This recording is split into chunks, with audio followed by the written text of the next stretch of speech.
Making a criminal. Disc number 4, a reality flick series. Starring very important people. Very important. Big shots. Making a criminal. A reality flick series. Millions of taxpayer dollars. Disc number 4. Reality ahead. Warning. All roads eventually lead to reality, Boulevard. Detour in any direction, to the delusion all trolley.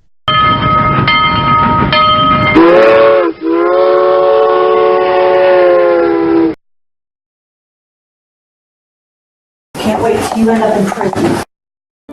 How much is just one memory worth? How much is just one missed memory worth?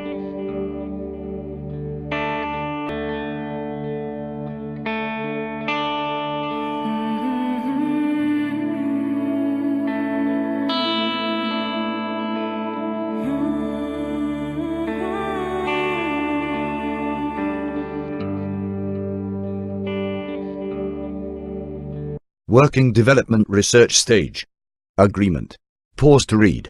Minimum age of 18 required. Exposing fraud. Unconscionable by unconscionable. June the 28th, 2011, begins the presentation, Fraud, via Dr. Eisenberg Fiasco. This presentation contains many facets, which will easily show how this group not only ignored obvious evidence and actions, but twisted them completely around, and knowingly falsely testified.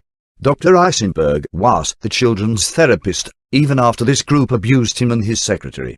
On January the 6th, 2011, Leon W. Berg signs on as the children's best interest attorney. January the 7th, 2011. Dr. Catherine Killeen signs on as child custody evaluator. Also to complete extensive psychological evaluations on both parents, and provide detailed reports for outside third-party review. Keeping in mind, Dr. Catherine Killeen provides her sworn testimony on December the 1st, 2011, as Mr. Leon W. Berg's expert witness, and only called witness.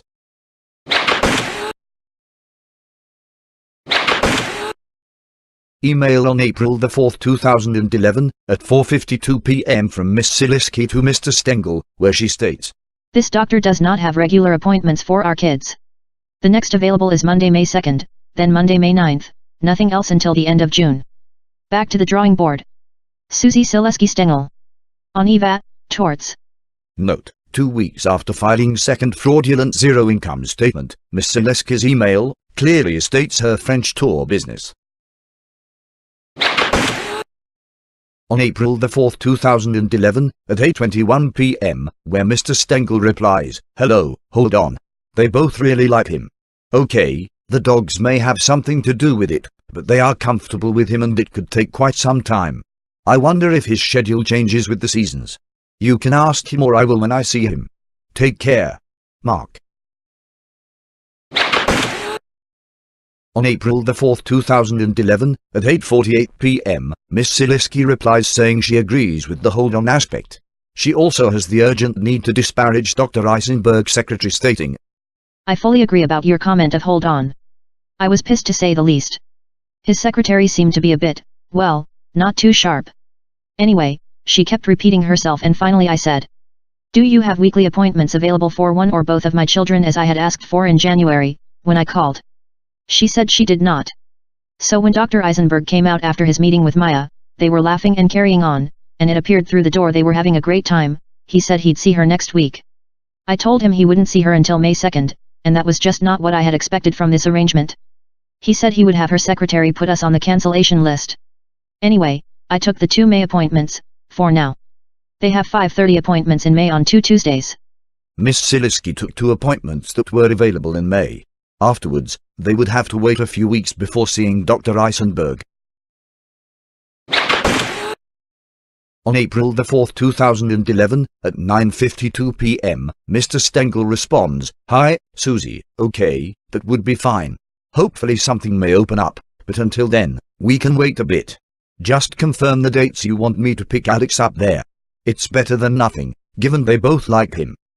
May the 3rd, 2011, at 3:46 p.m., from Mr. Stengel to Leon W. Berg, the children's best interest attorney, where Mr. Stengel states, "Hi Leon, as a note regarding Dr. Eisenberg, when Susie and I met with him it was difficult to talk to him, as I was always being interrupted. However, I only had one question for him, and that was, I wanted to make sure that they will have confidentiality with him, so they would have a safe place to express themselves, and he said yes, unless there was something that would relate to a crime which he does not see happening."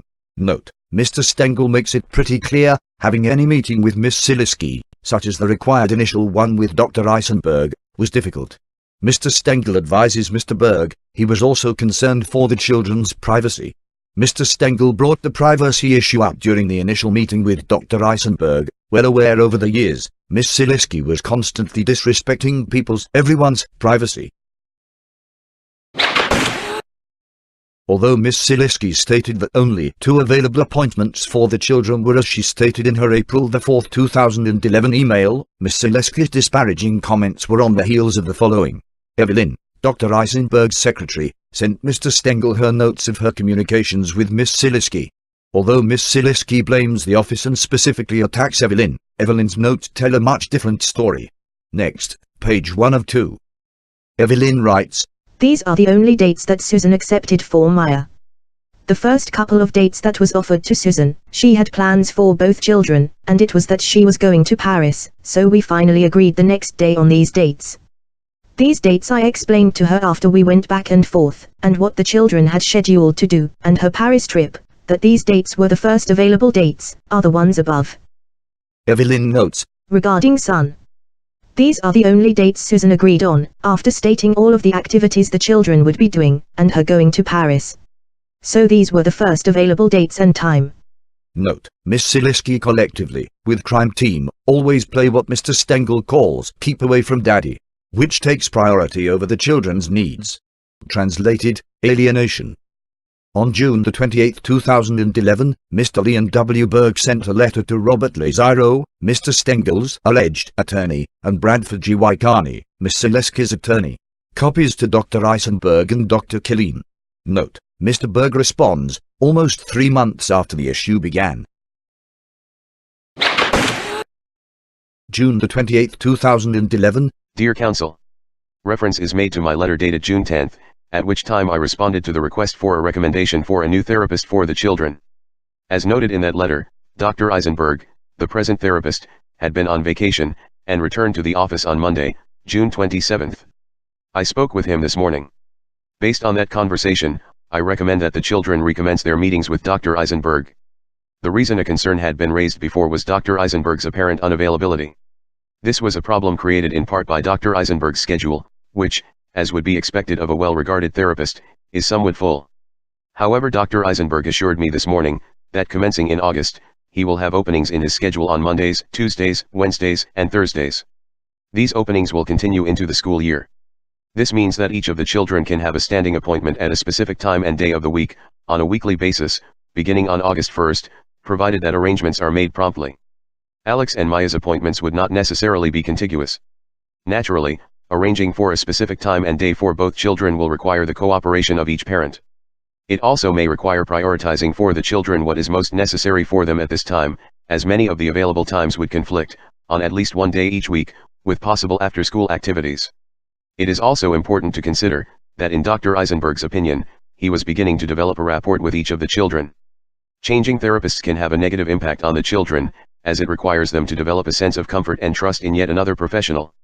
This may seem to them to be useless, if history suggests that once they have done so, i.e. with Dr. Eisenberg, the relationship ends and they have to start over again.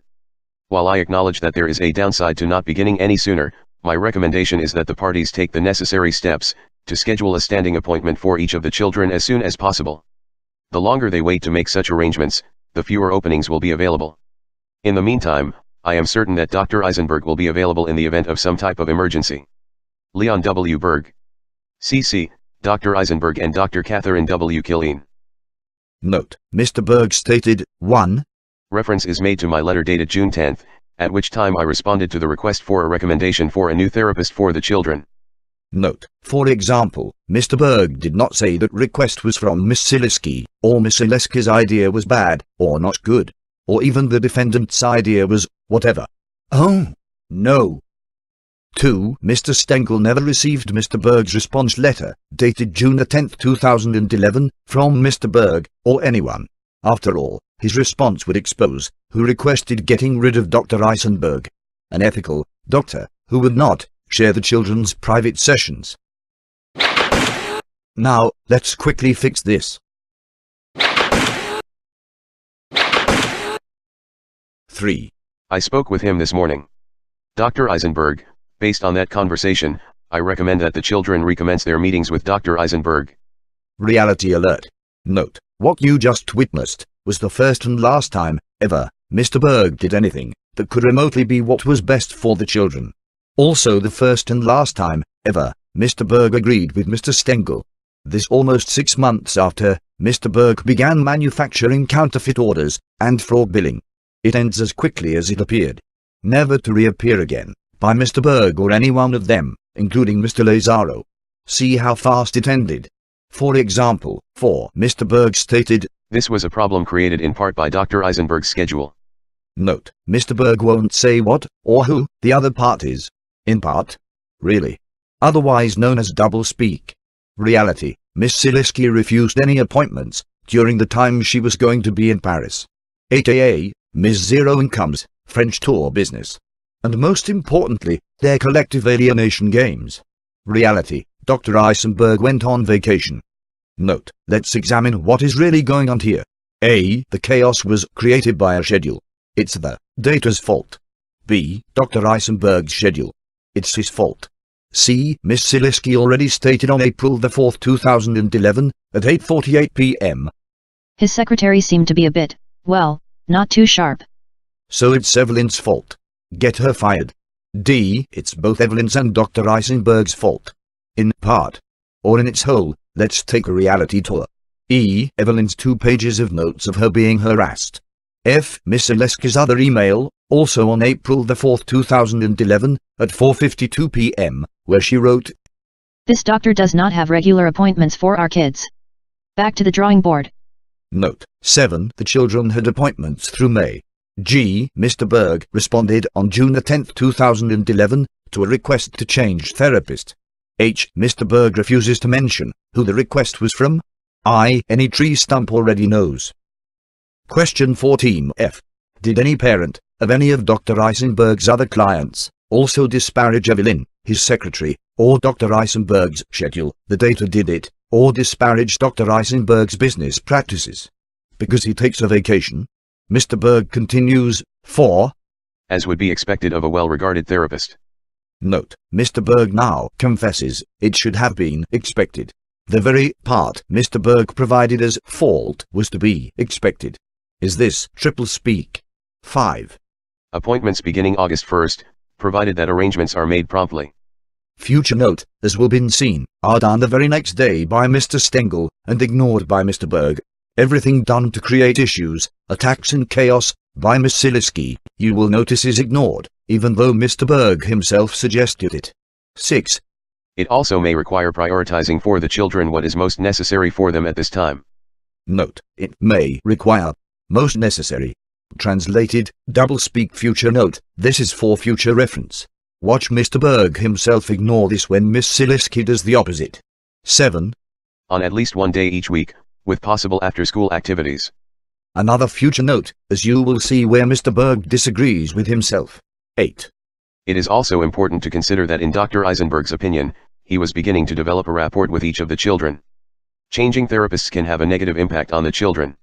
Future reality: the entire top paragraph flies in the face of Miss Silisky's actions the moment she altered evidence in the November 23, 2011 trial, and then a week later at the December 1, 2011 trial, where Mr. Berg and Dr. Killeen and others collude and conspired against the Mr. Stengel and his children.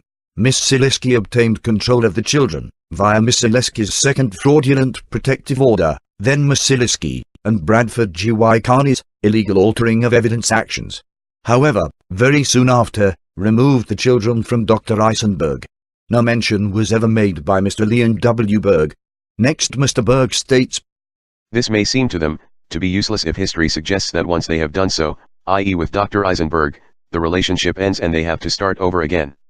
Note, double speak and rambling nonsense. Double note, bet you have to read it twice. Disagree? Pause. Close eyes.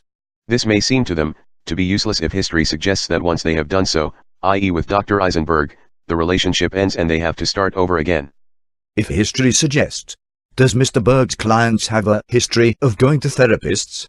Rambling nonsense. Mr. Berg can't even repeat it. It's on the fly garbage. 9.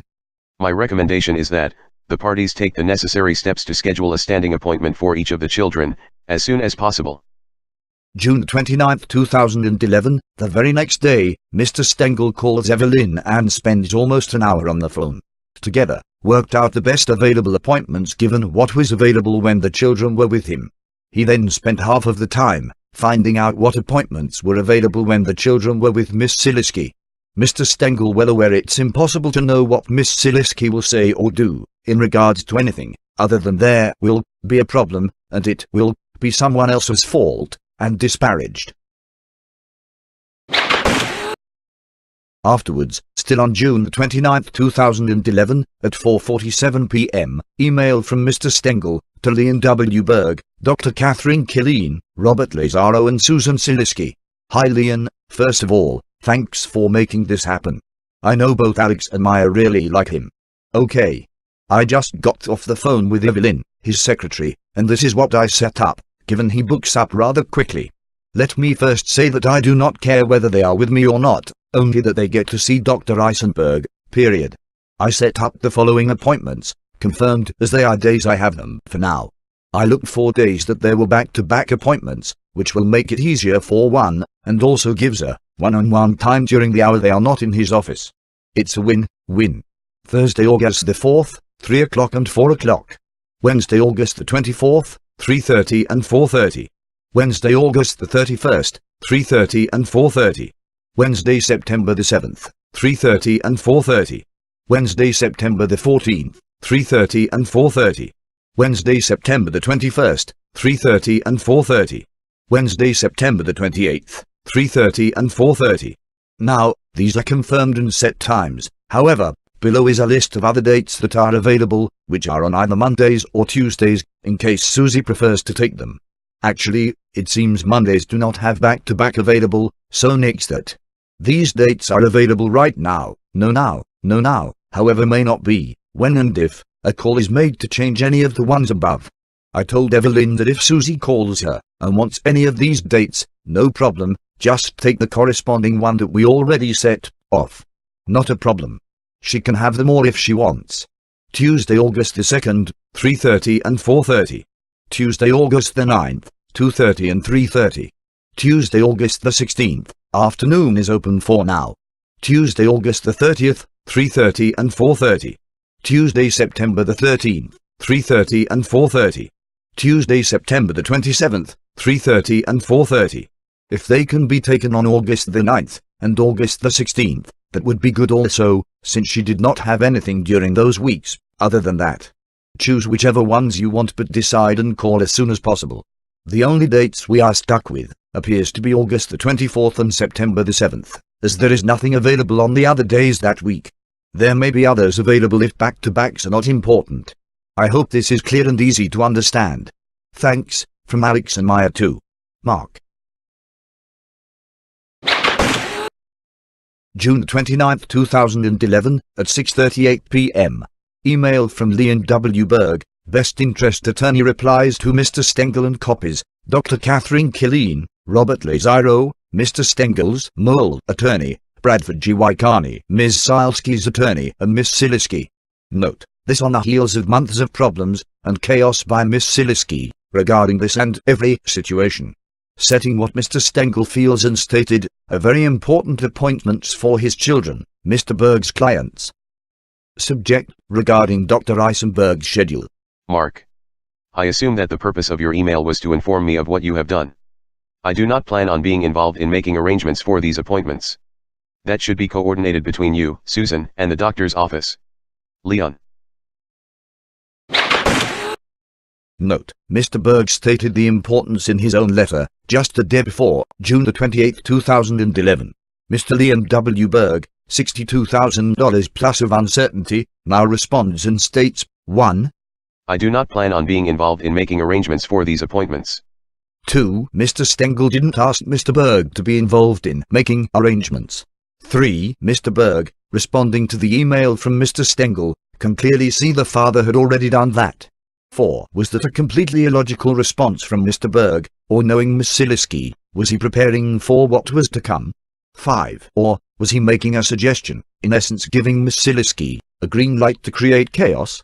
6. Mr. Berg, having been involved since January the 6th, 2011, now 6 months, was made aware, on a ridiculous number of occasions, how Miss Silisky simply creates chaos.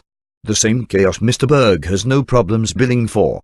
However, for the sake of the children, without even being asked, he already knows he may need to step in and prevent chaos. Prevention.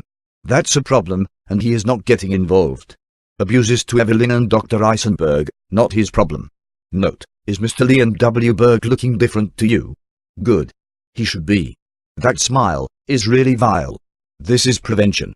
Educating the public about bad people that think they can create virtual worlds of delusion and force children and entire communities into the fault, aka the dome of delusion.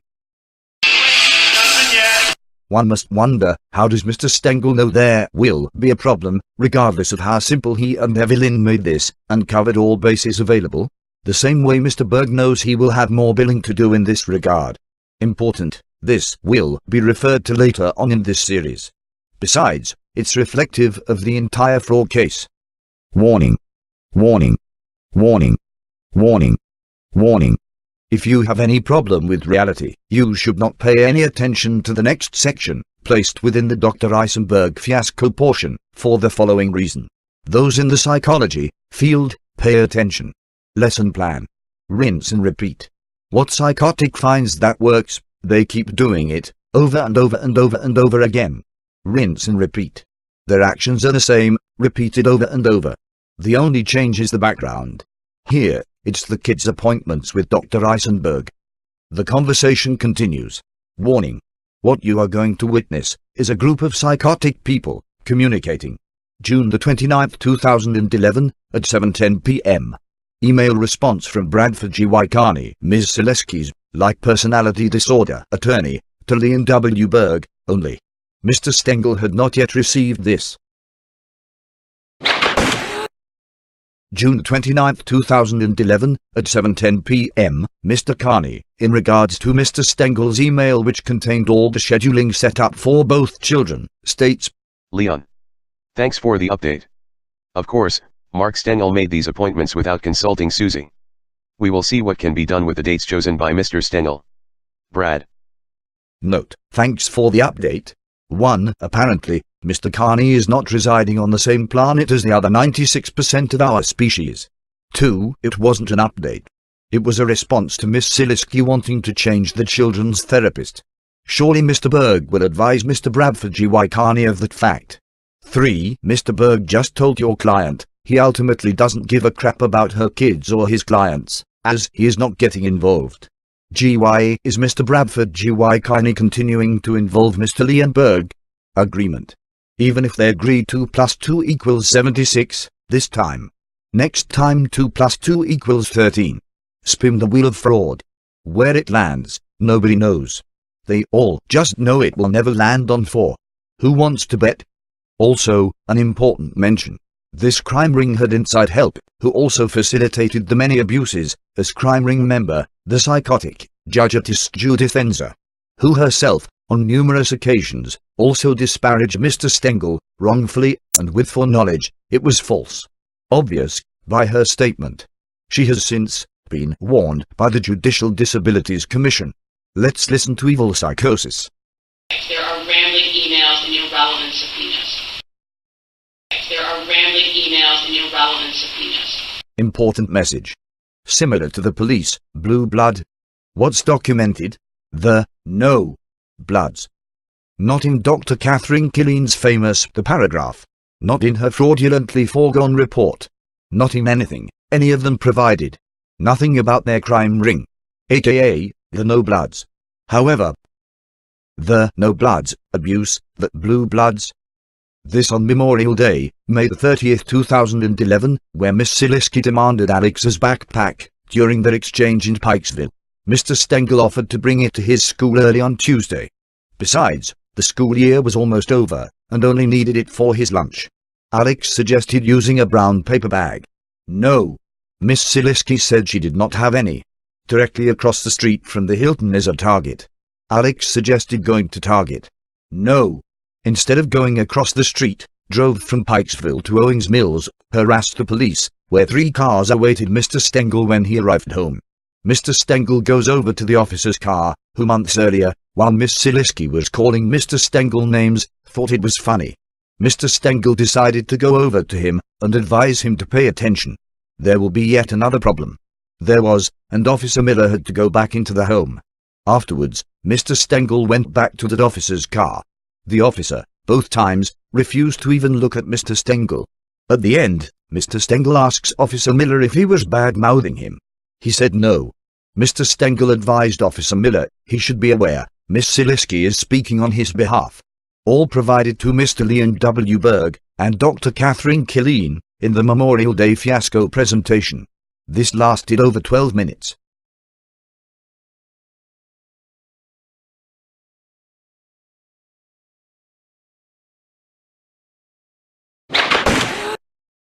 The No Bloods abuse, the Blue Bloods. The No Bloods abuse, the Blue Bloods, again and again. Well over a dozen false police involvements. Once this group compromises someone, they begin to act like cult members, doing things against their own best interests. Police as well. Criminals validating each other. They come at whomever from all sides. The victim, her attorney, the kid's corrupt best interest attorney, the corrupt Killeen and their collective results of their crimes, is a growing package fraud pack. That fraud pack is added as further evidence of their claims regarding Mr. Stengel, now used to verify what's being said to their future prey. All of that fraud, added to the already forever tainted perception by the first fraud and psychotic November 29, 2010 filing by Miss Silisky. Quite remarkable. What does the psychotic crime ring member, Judge Atis Judith Enza, have to say about what you just witnessed? Invoice number 45943, dated September 7th of 2011, contains an entry for watching the Truth About Susan video. There should be no video. No one should be watching the video. They manufacture garbage and knowingly ignore the originating fraud and insane number of false swearing/perjury on November 29, 2010, A to Z, plus number 1 to number 48 in front of the abused Judge Kathleen Cox. The December 7, 2010, trial number 1 to number 114 in front of the abused Judge Jan Alexander. The March 21, 2011, to pay Miss Silisky's fraud legal fees filing, number 1 to number 26, with the repeated sworn zero income statement, and the psychotic interrogatory circus, number 1 to number 65, all proven time and time again to be manufactured garbage. This all, just in the first 4 months. To then bill for, which is guaranteed to automatically create problems for the kids and many others. They harass and abuse children and the public so they can bill for it. The bill title will read, "Spoke to so-and-so about Mr. Stengel's harassing emails." It's a system of not just greed, but pure evil. They're printing money. And because of this documentation, they can't stop. Over 4 years and going. Ask any of them any question, they must lie. All of them. Perjury and suborning perjury, on a platinum platter. What time does the Department of Justice open? What are they going to do next? There is one way to find out. Spin the wheel of fraud. What falsity do they all agree to next? Let's continue with the June 29, 2011, email. 4. Mr. Carney says, Of course, Mr. Stengel. Blah, blah, blah. Fabricate, lie, attack, redirect focus. The normal spewing from an unconscionable psychotic whack job, as they hate truth, and even worse, reality. Ouch. Reality sucks. In reality, the focus belongs on Miss Silisky's actions. Taken even further. If you say Miss Siliski is the culprit, then you are disparaging Miss Siliski. It will be better explained by Dr. Catherine Killeen, on December 1, 2011, during the Expert Swears to It portion of the fraud. Note, Mr. Leon W. Berg's role is, he runs interference for the crime ring. His position is as needed. Otherwise, he plays Schultze from Hogan's Heroes. He knows nothing and relies on his expert, as you will learn. Pay no attention to the fact his expert Dr. Catherine Killeen allegedly finished her evaluations 9 months after Mr. Berg began billing. What was he doing that whole time? Both contracts say they do independent investigations. This is but one tiny sample of what Mr. Berg's role is, as a member of the white-collar child trafficking crime ring, and is only for this very specific task at hand. Only relates to Mr. Berg's email response, and Mr. Carney's response to Mr. Stengel's scheduling email. This is how you root it. Ignoring theatrics, agreements, redirects. Just that root cause. Keep in mind, Mr. Berg runs interference. Mr. Carney puts the focus on Mr. Stengel, with his normal pathological, psychopathic lying self, disparaging Mr. Stengel as he convinces the unsuspecting public. Pray, it's Mr. Stengel who disparages Miss Siliski. Mr. Berg's role. Mr. Berg had the focus on Dr. Eisenberg, his schedule, the data, did it, and Evelyn, his secretary. Anything but Miss Siliski. 2 + 2 = 6, 2 + 2 = 29, 2 + 2 = 14, anything but 4. Note, Mr. Berg and Dr. Catherine Killeen are forced to be made aware of the simple fact, Mr. Carney, like his client, Miss Siliski, are only interested in creating chaos, and are not even 1% concerned about what's best for the kids, or what is knowingly worse for the kids. Who? 5. Mr. Carney also finds it important to disparage the children's father. You can't hide evil, but you can document it. 6. Mark Stengel made these appointments without consulting Susie. Confession note, Miss Siliski's actions, while abusing Evelyn. Here Carney redirects focus from Mr. Stengel not only spending time getting all available for Miss Siliski's schedule as well, he also offered Miss Siliski the option to remove, add or change as she wishes. Where they all get confused, is in the concern. Mr. Stengel's only concern is his kids. Concern requires compassion. This documentation is of a group of unconscionables. High-level, psychotic unconscionables. Note, besides, Dr. Eisenberg's secretary, Evelyn, had enough abuse from Miss Siliski. Even stating, in the 3 years she has worked for Dr. Eisenberg, she never dealt with anyone with the likes of Susan. Similar to the employee at the Mac store, after being abused by Miss Siliski, summed it up in one word. Charming. Or a very young teen's summary, also in one word. Wench. Although all are spot on, to root it, the word is evil. 7. The father did something your client refused to do without chaos. Per the group's excited approval. As you all huddle in the open, then bill for it. Manufactured billing system in full swing. 8. Mr. Carney's basic confession, that he or his client are not at all concerned about the kids, is obvious and well taken. 9. Because, if it were about the children, there is nothing that needs to be done. 10. Notice how Mr. Berg, the beer, has no response to any of this either. Nor does he note it in any of the court records, motions, transcripts or even emails. But bills for it. 11. Where is Dr. Catherine Killeen in all of this? Don't worry, you will be hearing from her, promise. Now for Miss Siliski's take on all of this. Keep in mind, she was the reason this was needed. June 29, 2011, at 7:34 p.m. A mere 24 minutes later, this email from Miss Siliski responds to her attorney Mr. Bradford G.Y. Carney's psychotic response, and copied all involved, including Leon W. Berg, Dr. Catherine Killeen, Mr. Stengel, and inappropriately, Robert Lazaro, Mr. Stengel's alleged attorney, aka, that mole.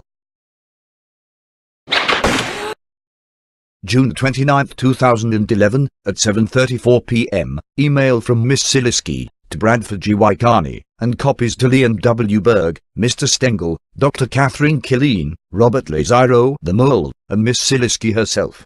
Miss Siliski states, I'm very happy to take my kids to therapy any day of the week, even on a Wednesday or Thursday. Tuesdays Maya is in a sport through the end of August. I suggest the appointments be organized through the end of August, since we do not know where Maya will be going to school, what time school lets out, etc.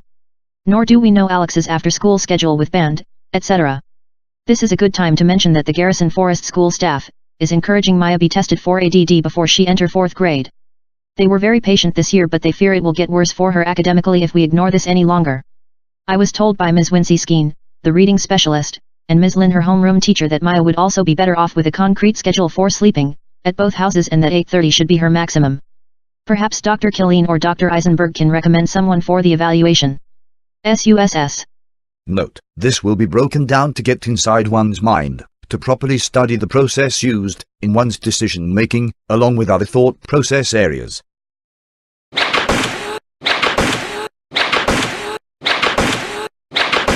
We examine psychosis.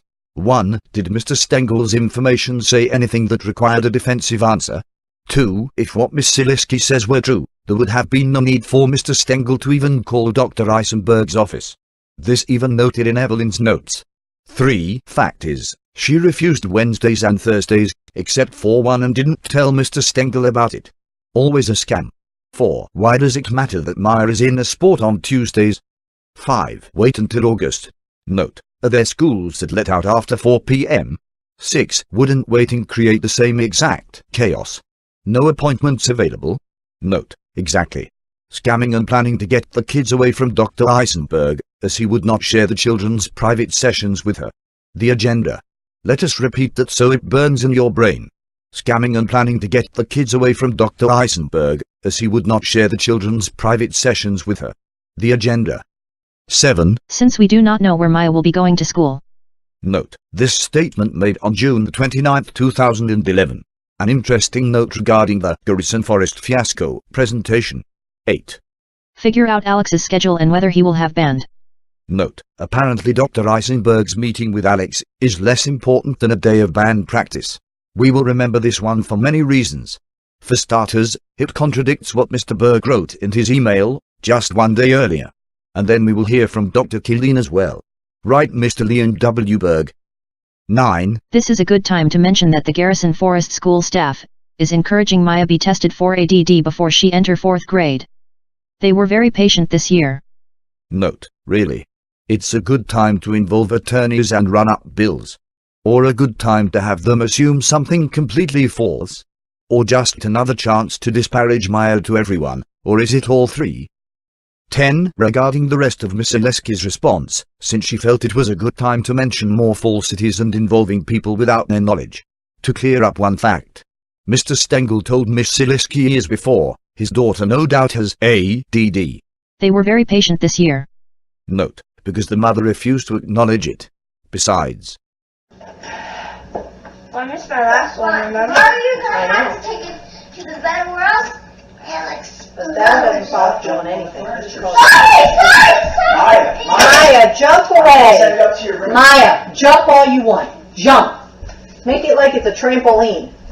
He's still dealing with his back issues, so, you know. Yeah.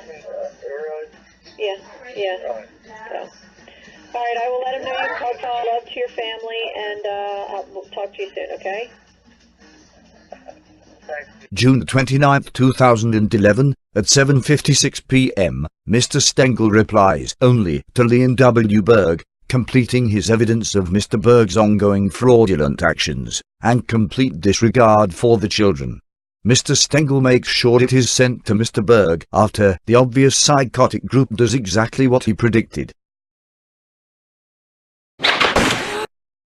Mr. Stengel, in response to Mr. Berg's response of not getting involved, and after Mr. Berg himself witnesses his conspiracy group in action, states, exactly it.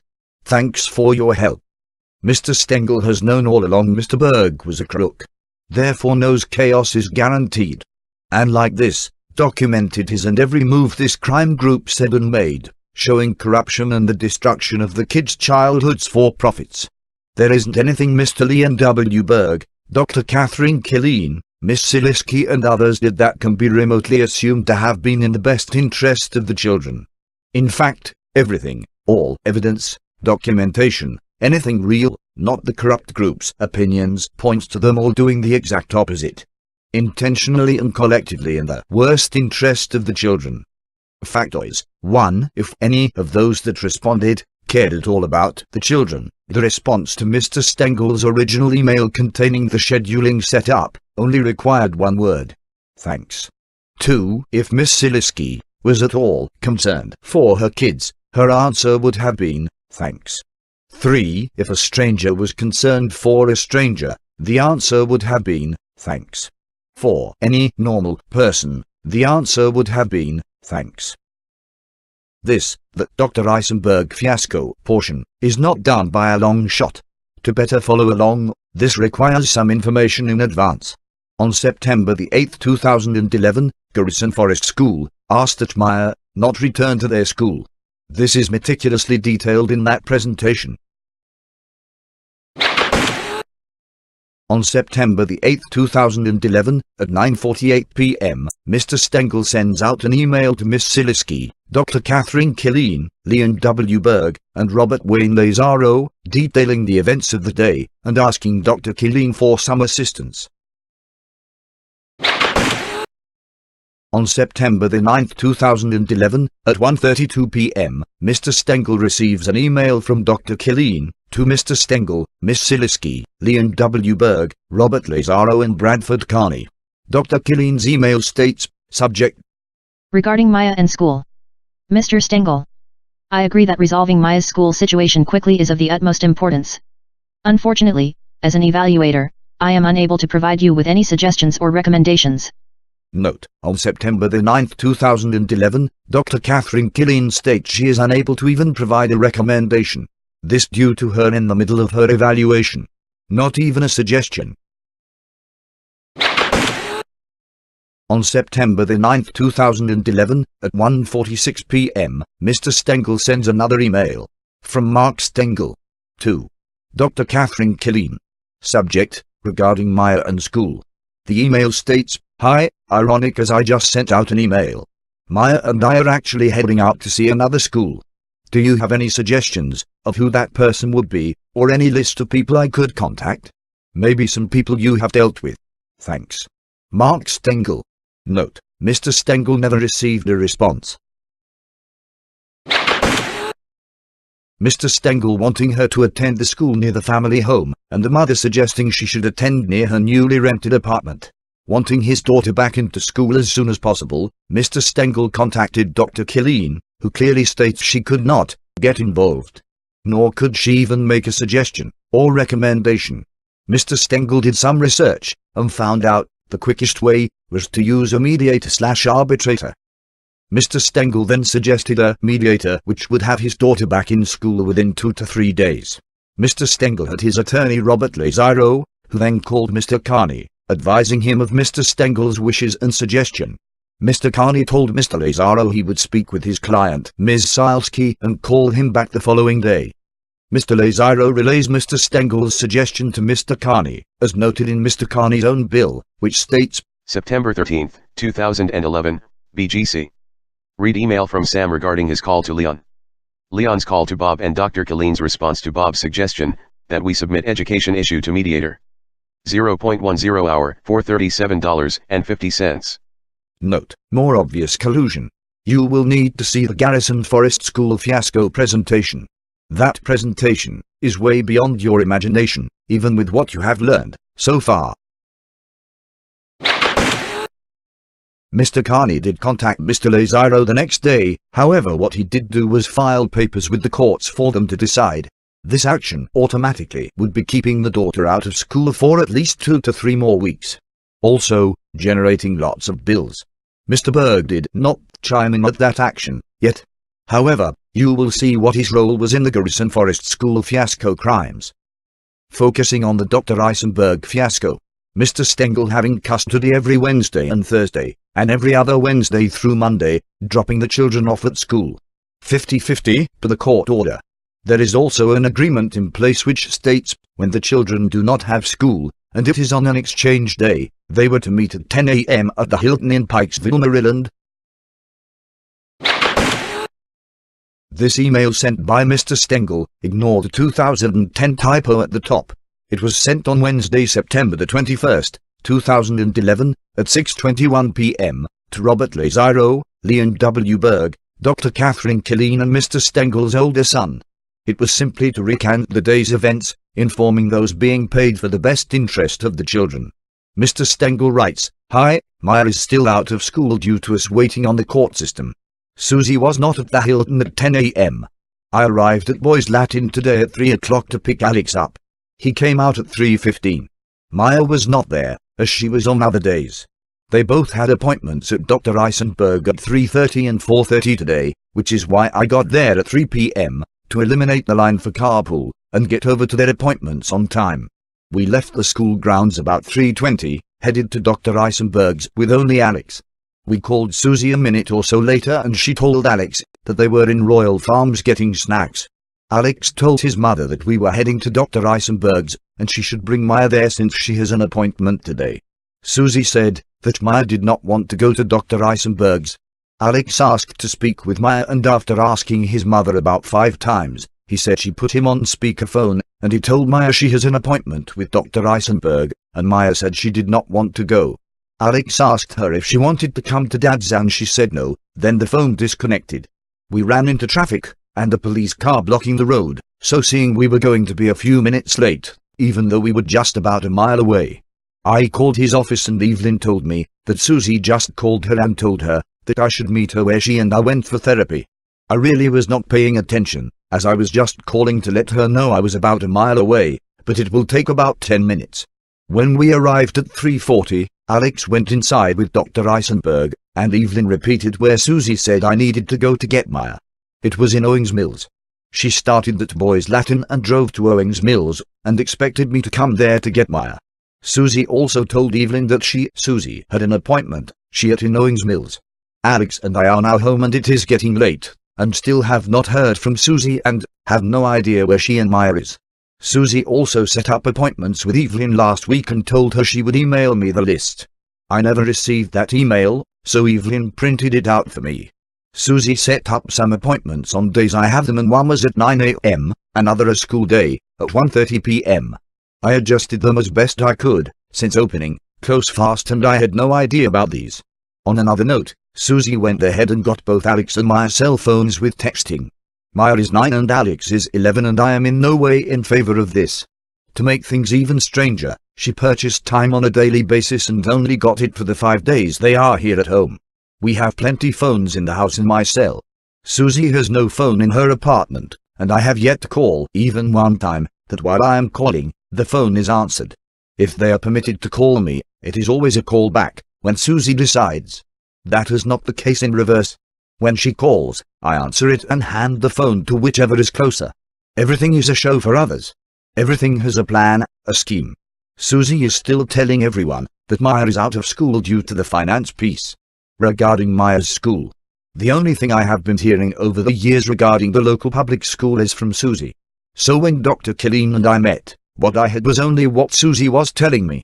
It's tragic, horrible, no proper parent would ever send their kids there, blah blah. I did some research on my own and went to the school. There just so happens to be a parent of a classmate of Scott's that works in the office, so I asked her about the school, and her response was, and I quote, "The school is totally fine."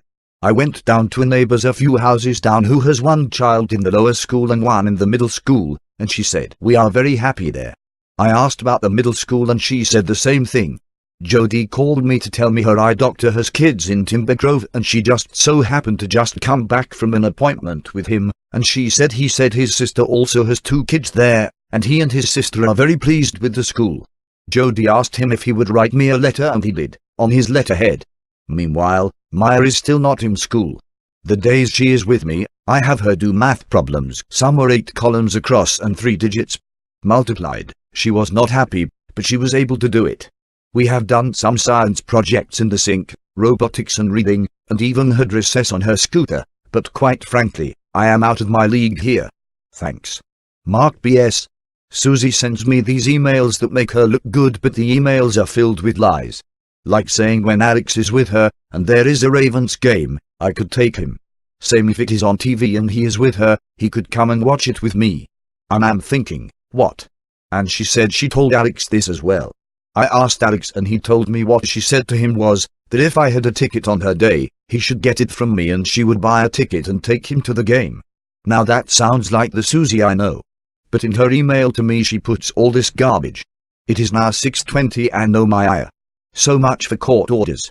Susie will do whatever she wants to do, period. She will not listen to anyone, judges included. Note, Wednesdays the children are always with their father. The custody was shared, 50-50. Wednesday, September the 21st, 2011, at 8:45 p.m., Mr. Stengel receives a voicemail from his daughter, obviously filled with lies from Miss Silisky, as you will hear for yourself. Title, Susie will do whatever Susie wants, period. Sent yesterday at 8:45 p.m. Hi, Dad. I just wanted to say thank you for letting me this vlog. I was just wondering why you didn't come and pick me up at a therapy place tomorrow. Well, bye. End of message. 8. Sent yesterday at 8:45 p.m. Saved message from 41040238860. 17 seconds. Delete.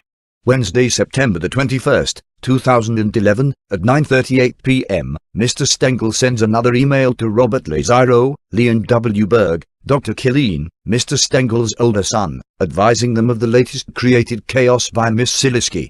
What is also very apparent, is Miss Silisky disparaging Mr. Stengel to the daughter, where the daughter blames her father for not picking her up at her mother's appointment.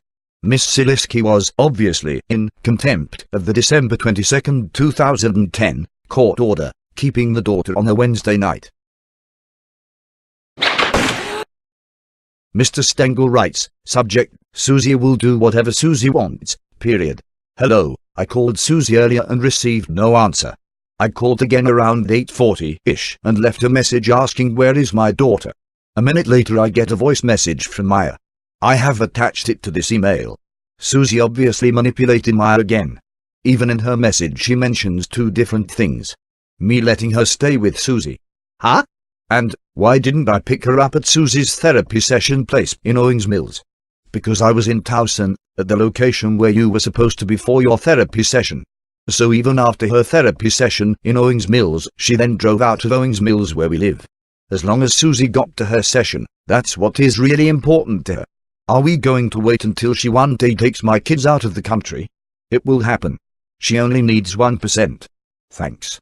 Mark note, included was the attachment voicemail you just heard, left by Maya September the 21st, 2011, at 8:45 p.m.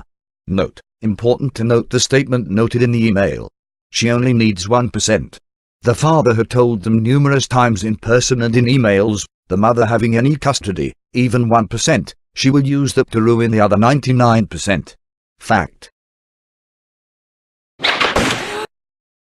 Wednesday, September the 21st, 2011, at 9:42 p.m., Mr. Stengel sends another email to Robert Lazaro, Leon W. Berg, Dr. Catherine Killeen, forwarding an email he received from Miss Silisky which also went to Mr. Carney. Mr. Stengel writes, Hi, here is an email from Susie.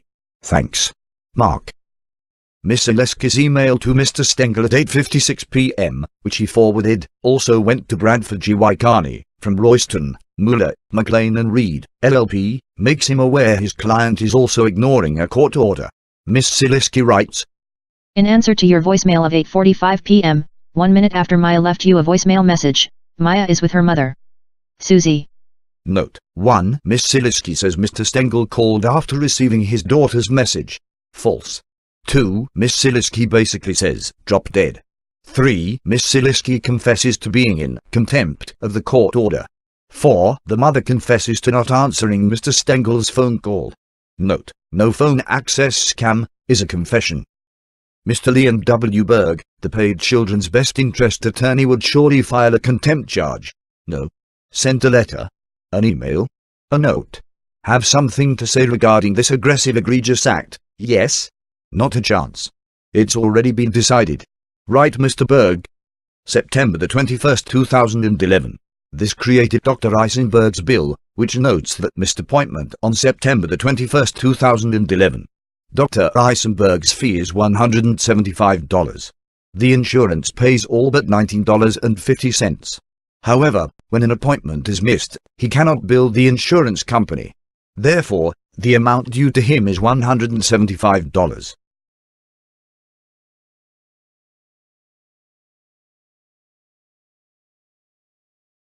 Wednesday, September the 28th, 2011, at 1:27 p.m., contains an email sent from Mr. Stengel to Robert Lazaro, Leon W. Berg, Dr. Catherine Killeen and Mr. Stengel's older son, advising them of the latest created chaos by Miss Siliski. This mostly relates to the constant involving of the children's school by Miss Siliski. However, there are a couple things that relate to this presentation. We will read the entire email, since it relates to and overlaps with the Garrison Forest School fiasco, and the knowingly, with foreknowledge and malice abuses, forced upon their school, teachers, faculty, and staff, by Mr. Leon W. Berg, and Dr. Catherine Killeen, who simply went looking for dirt on Mr. Stengel, which they never found. Long after receiving the school's years of internal school memos via subpoena, stating Miss Siliski is the problem, and noting many insane actions and abuses, even to their students. Mr. Bradford G. Y. Carney and Robert Lazaro did their share of abusing Garrison Forest School as well. To the point where the headmaster told Mr. Stengel, the school never had 3 attorneys coming at them like this. The Garrison Forest School fiasco presentation, to put it mildly, is amazing. Their constant fraud and abusive actions victimized everyone in their paths. Hundreds and hundreds were, and still are being abused by these predators.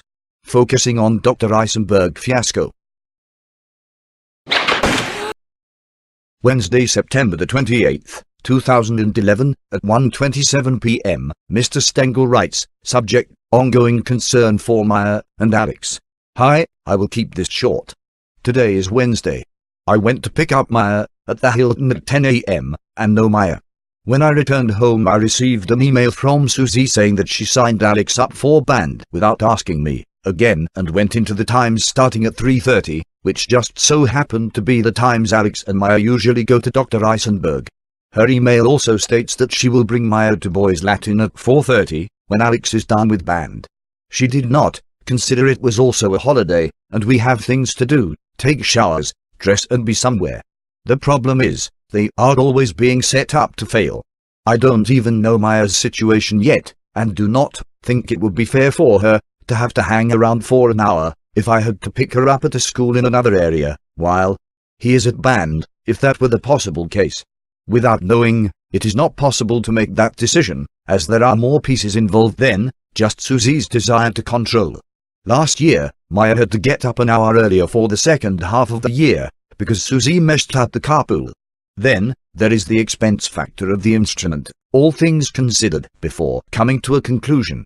This is exactly what creates the ongoing instability in their lives.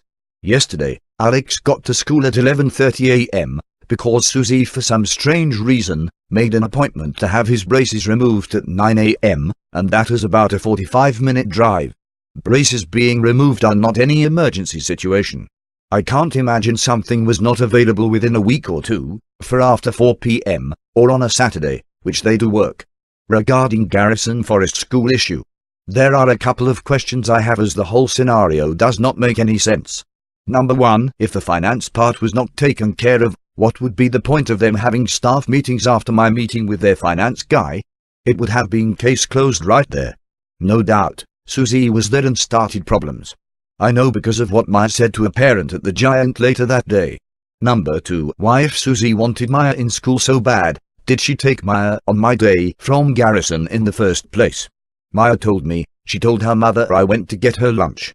Why didn't Susie bring Maya to the house 3 to 4 minutes from Garrison and instead took Maya the other direction, to Savannah Park, and somehow would not make Maya available that day?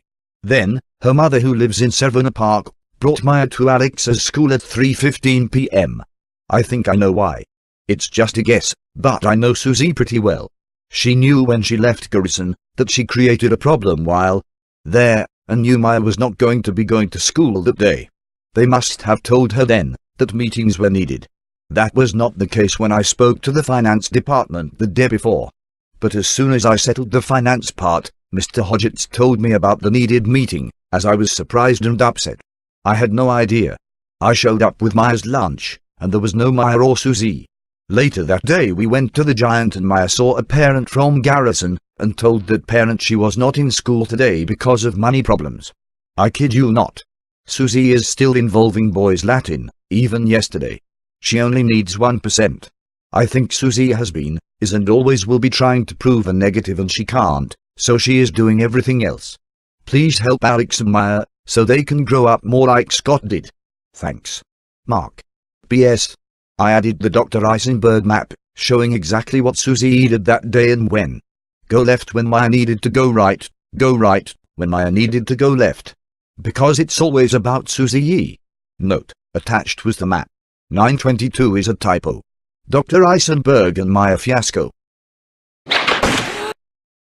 September the 28th, 2011, at 1:27 p.m., attachment, which could have been included in their content. Already a week passed, whether Mole, Mr. Stengel's alleged attorney, refused to go to the court for contempt. Mr. Lazaro even refused to document it or write a letter. So, Mr. Stengel documented how obvious their collective actions are. Map and all. A. We begin at Boys Latin School. 1. Call to Miss Siliski. No answer. Left voicemail. 2. Miss Siliski calls back. Call lasting 3 minutes. B. Dr. Eisenberg's office. Also noting, 695 is only 2 blocks from his office, and the way to Owings Mills. On the lower map we see Miss Siliski's actions. C. Notes how close Miss Siliski's apartment is, in relation to BL, Boys Latin School. A. Notes the location of the snack shop, Royal Farms. B. Notes where Miss Siliski's therapy appointment is located, in the Owings Mills area. Noting how close Miss Siliski's therapy appointment was to the family home. A. Miss Siliski's appointment was at 4 o'clock to 5 o'clock. B. Only having Alex, his appointment was from 3:30 to 4:30. C. Mr. Stengel and Alex arrived home around 5:15 or so. D. Therefore, Miss Siliski left her appointment at 5 o'clock. Instead of bringing Maya home, she drove her all the way back to her apartment, and keeping Maya overnight. Note, this proves Miss Siliski's actions were not only against the court order, but intentional and egregious. E. Then lied to Maya. F. And disparaged Mr. Stengel to his daughter, Maya. Fact, the very fraudulent reason, Dr. Catherine Killeen, on December 1, 2011, under oath stated, Mr. Stengel required therapeutic supervision, swearing, Mr. Stengel disparages Miss Siliski to the children. This perjury was also suborned by Mr. Leon W. Berg. Reality, it's called alienation. Abusing children, intentionally, and with full knowledge of the facts and truths, then forcing this psychotic delusion down her children's throats as reality. This, while demanding payment for acting in the children's best interest. Mr. Stengel simply documented a crime ring, comprised of extremely high-level psychotic and evil villains, who prey on children, families, schools, police and anyone else they deem necessary. October the 10th, 2011, at 9:40 p.m. Email from Mr. Stengel to Miss Siliski, including the attached $175 missed appointment bill from Dr. Eisenberg. Subject, your missed appointment. Mr. Stengel states, they said if you don't pay it, the kids can't go back. What will Miss Siliski do with that email? Judge Enza knows, since she stated, she went through the bills, line by line. 2 days later. Letter dated October the 12th, 2011, from Sam Crystal, Mr. Bradford G.Y. Carney's associate, referencing the Dr. Eisenberg bill from September the 21st, 2011, for $175 for the missed appointment. Warning. What you are about to witness is an associate, Samuel Crystal, who is directed by the psychotic and evil, Mr. Bradford G.Y. Carney, both with the fraud firm, Royston, Mueller, McLean and Reed, LLP, along with Miss Siliski, to forward their psychotic views. Sam Crystal, white-collar child trafficker in training. As so many of their fraudulent actions do, individually, grouped, collectively, or any way you piece their intentional fraud together, or keep them separated, this too pretty much sums up the entire case. We begin dissecting the fraud, with page number 1. October the 12th, 2011, regarding invoice for Mr. Eisenberg appointment, hand-delivered to Robert W. Lazaro, Esquire, Heisler, Williams and Lazaro, LLC. Dear Bob, On September 21, 2011, Maya had an appointment with Dr. Eisenberg. Because she was not yet enrolled in a school, she was to be dropped off at Boys Latin for exchanges at the end of Alex's school day. Note 1. False. Non-school days, the exchange is to be at the Hilton at 10 a.m.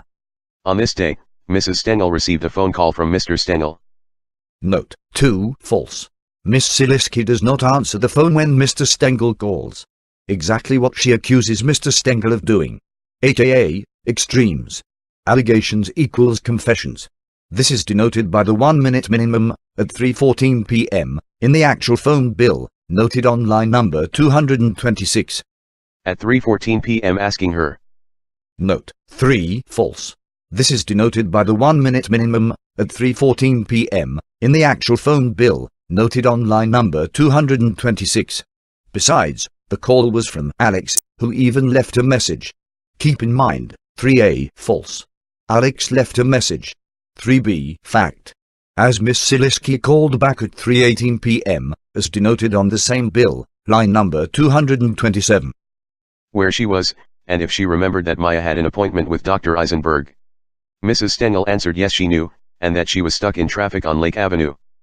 Note 4. False.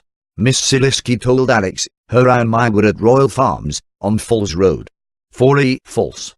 Miss Siliski headed to her own appointment in Owings Mills, never entering Lake Avenue. See map. But would be there within a few minutes. She further asked if Mr. Stengel could. Note 5. False. Mr. Stengel did not speak to Miss Siliski. Besides, that is a lot of conversation for a 1-minute phone log entry, which went to voicemail.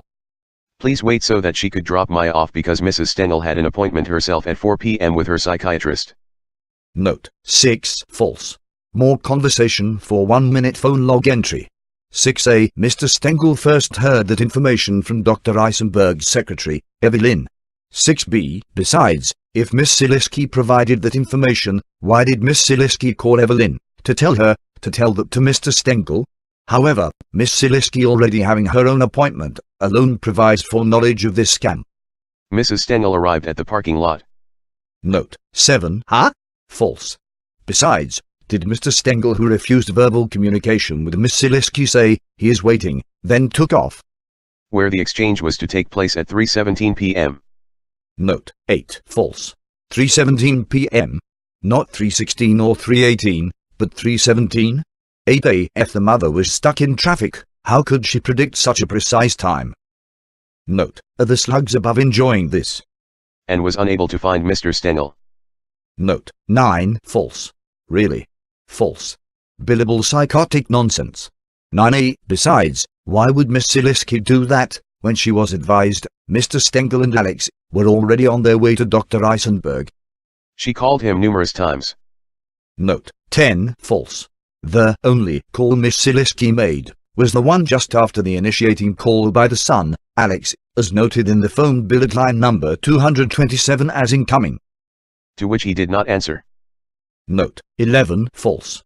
It was a 3-minute incoming call, noted on line number 227 at 3:18 p.m. Reality, hence the no phone access crime ring scam. This is when Miss Siliski in fact told the son they were in the snack shop, and the daughter didn't want to go to Dr. Eisenberg.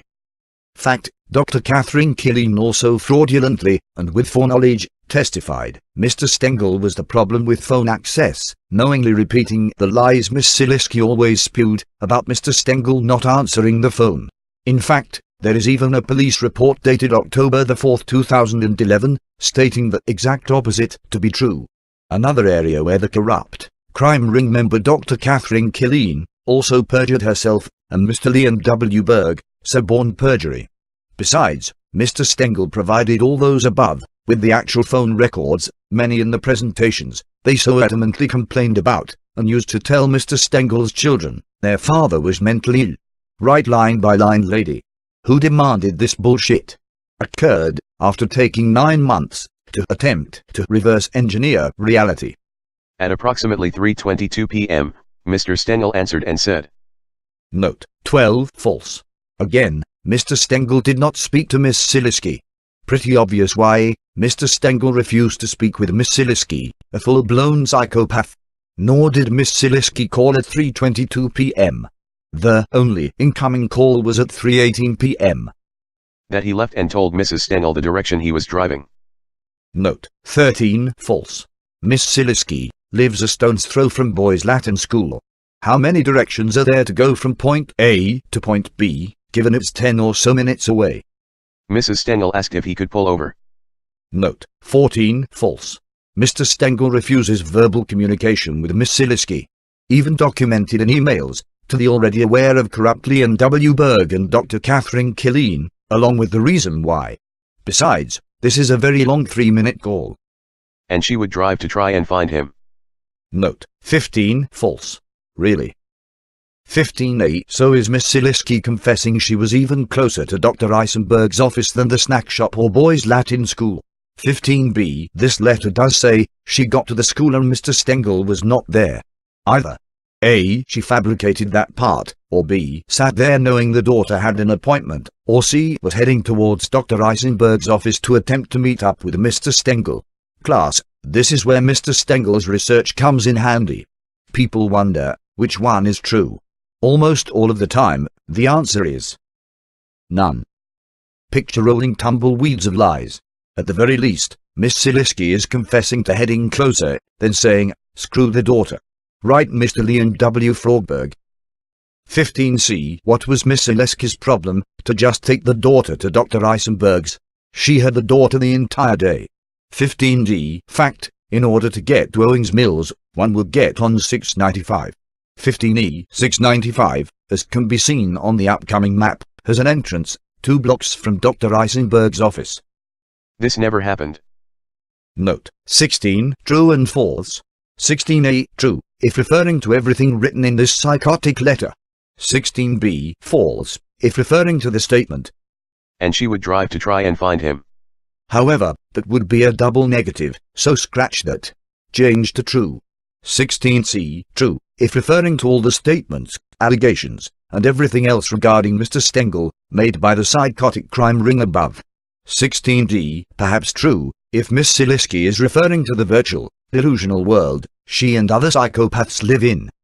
Mrs. Stengel called Dr. Eisenberg's office, and asked that the secretary relay a message to Mr. Stengel, asking him to pick up Maya at the office, where Mrs. Stengel had a psychiatrist appointment. Regarding Mrs. Stengel called Dr. Eisenberg's office. Note 17, true. Regarding and asked that the secretary relay a message to Mr. Stengel. Note 17a, true. Miss Silisky asked Evelyn, who she harassed, abused, and insulted, to now do her a favor, and be Miss Silisky's secretary. Note, regarding asking him to pick up Maya at the office where Mrs. Stengel had a psychiatrist appointment. Note 17b, true. Afterwards, Evelyn may have thought, just one psychiatrist, not an entire team. Fact, an entire team needed. On December the 1st, 2011, that's what Dr. Catherine Killeen fraudulently testified, is what Mr. Stengel needed. However, they simply switched the names, as will be obvious. This, in order to destroy children's lives, extort hundreds of thousands of dollars, and wage psychological warfare on entire communities, using cult-like brainwashing tactics, to continue to run their racketeer businesses. Such as multiple members descend upon their victims, like vultures. As you look above, at the founding members of the Fab Four and more, one can better understand, these very actions, like Miss Silisky, require extremely high-level, evil psychotics. Or, you may refer to them as, the axis of evil. They all can't be wrong. No. Take your own reality test. Ask any of them, for sourced evidence. They will point to each other, or, the results of their criminal actions.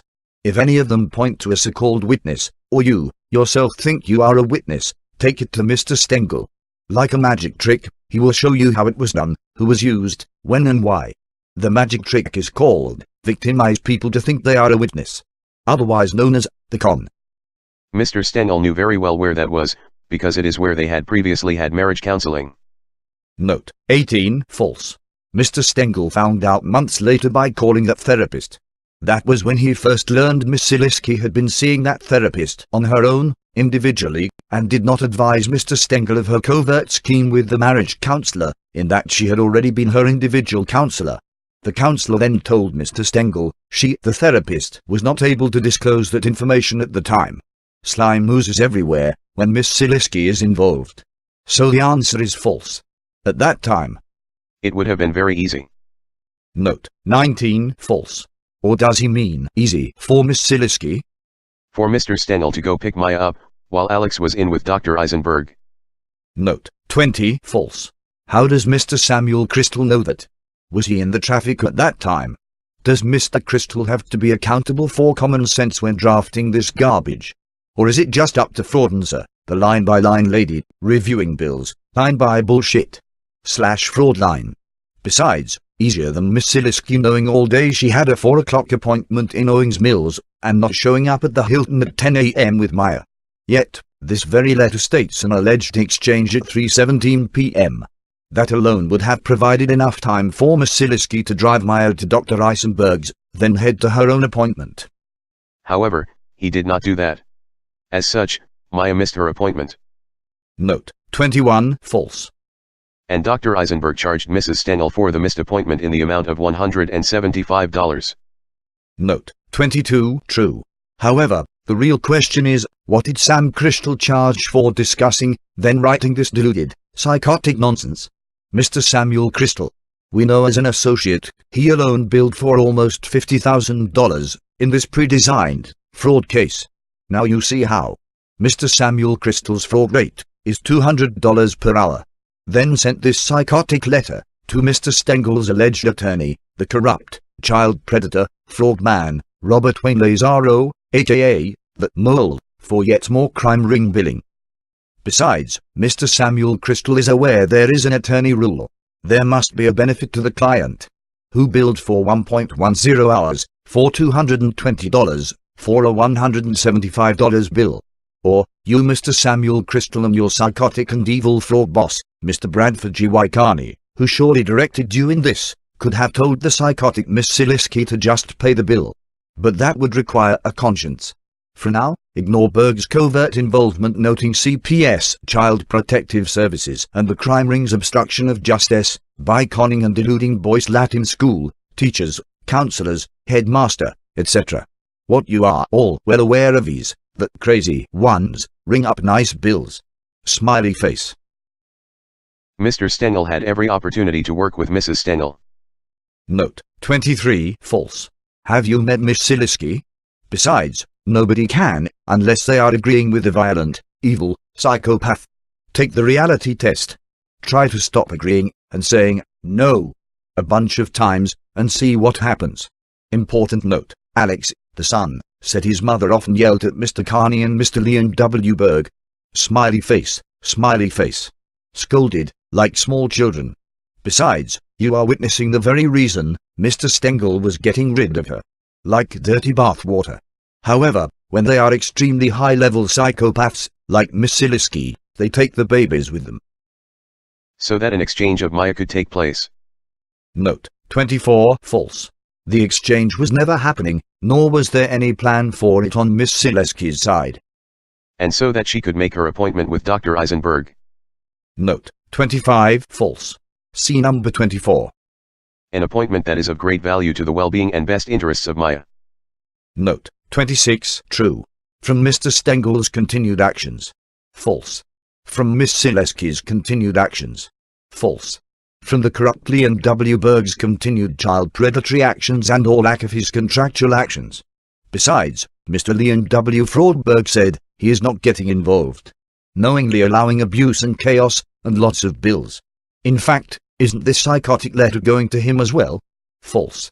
From the corrupt, evil Dr. Catherine Killeen's continued actions and or lack of actions, and especially her false swearing under oath on December the 1st, 2011, just 2 months later, as you will read and hear. As the corrupt Leon W. Berg suborns the enormous amount of perjury, with foreknowledge and malice against the children, his own minor clients.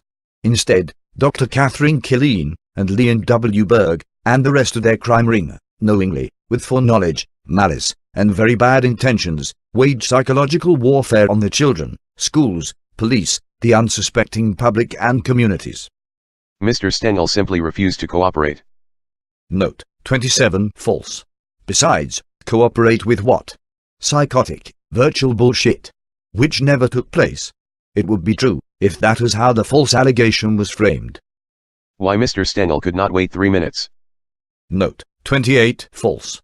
Besides, are you now saying during Miss Zaleski's deluded responses, she told Mr. Stengel it would be 3 minutes? If she didn't know where he was, how would she know it would be 3 minutes? Not 4 minutes, or 5? Mr. Samuel Crystal. Why not just say the following? Ms. Zaleski even bumped Mr. Stengel's car to get him to pull over, and he ignored her, therefore. Blah blah, fill in your own bullshit. Like Mrs. Stengel requested. Note 29, false. First of all, Miss Zaleski doesn't request, rather demands. Like this very letter you were writing. Besides, she told the son, Maya didn't want to go. Is incomprehensible. Note 30, now, you're getting to Mr. Stengel's research. Class, incomprehensible. Or as Mr. Stengel refers to it all, unimaginable. Which is how these evil, psychotic predators get away with it. Unimaginable. Therefore, A, conscience automatically discards it. Which also touches on another constant action Mr. Stengel refers to as extremes. Key to used, as seen throughout. Extremes. Not hot or cold, rather, frozen, and on fire. Not true or false, rather, the accuser does what the accuser accuses another of doing. Just like this. Thank you for the live, real-time examples. The class thanks you, and eventually, society as a whole will thank you for being the perfect, ongoing psychotic unconscionable subjects in Mr. Stengel's research. Surely, this crime ring doesn't mind being the poster people for how it's all done. The other psychotic unconscionables around the world won't be happy with this crime ring. However, Mr. Stengel will allow another group to look into that part.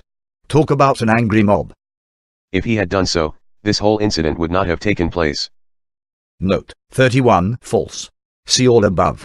Besides, line number 228 of the phone bill notes, at 3:29 p.m., containing the courtesy call Mr. Stengel made to Dr. Eisenberg's office, as he stated in his email, regarding traffic issues near Dr. Eisenberg's office, and advising they will be a couple minutes late.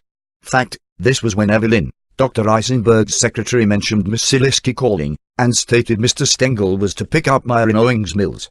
Therefore, Miss Zaleski had to have already called Dr. Eisenberg's office, and had the conversation, stating she is not bringing Maya, and instead, going to Miss Zaleski's own appointment in Owings Mills, before 3:29 p.m. Therefore, between 3:14 p.m. and 3:29 p.m., Miss Zaleski could have taken Maya to Dr. Eisenberg. There is nothing more painful to psychopaths than reality. After all this, Mr. Stengel finally called Mrs. Stengel sometime after 9 p.m. Note 32, false. And guess who doesn't answer the phone? Ms. Victim, zero income, no phone access scam, etc.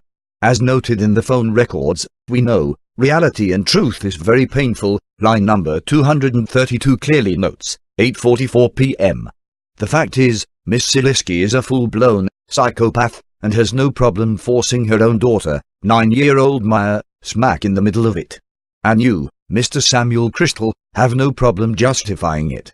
Oh, you took some kind of oath? Is that what you tell yourself, your wife, your kids, and those that think they know you? Allow me to clarify reality. When your actions are knowingly soaked in fraud, and in this crime ring's case, manufactured the fraud, the oath cloak vanishes. Which makes you a predator. No worries, it will be publicly clarified as well. That night demanding to know where his daughter was. Note 33, correct? A, truth. We do appreciate all of your, Ms. Zaleski's confessions. Because if you listen to the daughter's voicemail, she was lied to by her mother saying it was fine with Mr. Stengel. And you and Mr. Leon W. Berg both received it as well. Mr. Stengel's unwillingness to compromise has become a common theme in this matter. Note 34, true. You are speaking about compromising the children's sanity, correct? If not, you are then repeating yourself, as noted in number 27. Again, if he had simply waited 3 minutes, the whole event would have never taken place. Note 35, false. Already stated, false. Again, repeating yourself. While repeating it, try clicking your heels. See if that helps. Did they teach you this in law school? Is there a slip and slime class? Most important note, a copy was sent to Leon W. Berg, the alleged best interest attorney. Frauberg. Did Mr. Leon W. Berg chime in on any of this? Hell no. Evil is evil. Mr. Berg has on numerous occasions confessed he copied and delivered everything he received from Mr. Stengel to Dr. Catherine Killeen as well, and stated, even though she had a duplicate copy, not only making her aware and responsible, but generating even more bills, knowing she already had the information, which they all collectively via fraud blame Mr. Stengel for. All of their disparaging of Mr. Stengel also intentionally fabricated or twisted via fraud. Society and child predators. Enclosed, please find a copy of the invoice in the amount of $175. Note, correct?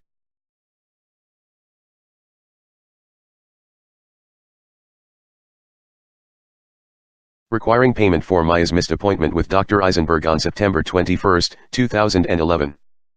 Note, 36, really? Missed. Like, forgot about missed. Like, oops missed. All the violent, psychotic and evil, screw Maya, screw Dr. Eisenberg, screw Evelyn, screw what even Leon W. Berg said in his own email we read, screw everything, screw everyone, missed. Mr. Stengel had many opportunities to ensure that Maya did not miss this appointment. Note, 37, false. Like the many calls Miss Siliski made during this psychotic fiasco. And yet he failed to see that it happened. Note, 38, false. However, Mr. Stengel, as you can tell, documented the shit out of it. And also documented the shit out of documenting. He provided this to Mr. Leon W. Berg, Dr. Catherine Killeen, Robert Wayne Lazaro, aka the Mole, from Heisler, Williams and Lazaro, as well as Judgeess Judith Enza, who has since been warned by the Judicial Disabilities Commission in regards to her actions in this case. Forced to recuse herself. The key word, disabilities. Mental case. Like the rest of their crime ring, which is what they accuse Mr. Stengel of being. Class, remember, when dealing with these whack jobs, allegations equals confessions. The psychology field calls it projection. Not very useful to the average person. If you use the word projection, you will argue with the one projecting, therefore, fueling it. It's never going to be admitted to anyway. It's not only useless, but counterproductive. If you use Mr. Stengel's concept, allegations equals confessions, you simply sit back, relax, and enjoy the show. You may want to nod every once in a while. Question. Can a judge that has knowingly allowed and participated in the predatory actions against children and entire communities be forced by the Judicial Disabilities Commission to hang herself? Therefore, the $175 owed to Dr. Eisenberg should be the responsibility of Mr. Stengel. Note, 39, false. Question. Mr. Samuel Crystal, is psychosis a requirement to work at that firm, Royston, Mueller, McLean and Reed, LLP?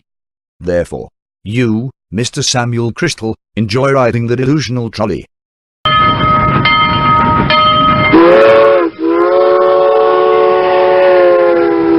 Please have Mr. Stengel render payment to Dr. Joseph M. Eisenberg in the amount of $175. Note, 40, false. However, Robert Wayne Lazaro, as a full crime ring member, would love nothing more. Samuel M. Crystal. C.C., Susie S. Stengel. Leon W. Berg, Esquire. Samuel Crystal, from Royston, Mueller, McLean and Reed, LLP, only an associate, billed for nearly $50,000. Note, Mr. Samuel Crystal, everyone should know your name. Should we assume Mr. Stengel is also responsible for the $210 fraud bill you generated as well, along with the fraud bills generated by Mr. Leon W. Berg and the mole, Robert Lazaro? Let's ask yet another crime ring member, shall we? I went through the bills. I went through them line by line. I studied the descriptions of the work performed, and I considered the rates charged. Part of that review, frankly, was with an eye to determining who was actually driving the litigation. And of course, for that, I only have the pleadings filed and the descriptions delineated in the bills themselves. I do find the hourly rates charged to be fair. I find the time allotted for the tasks performed reasonable.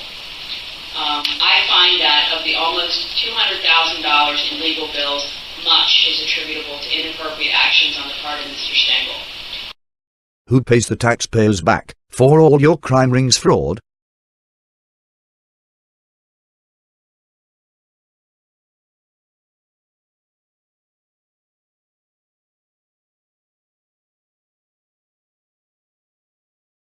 Not only did Mr. Berg not bring Miss Silisky up on confessed contempt charges, his actions continually encouraged the abuses to both children, schools, police.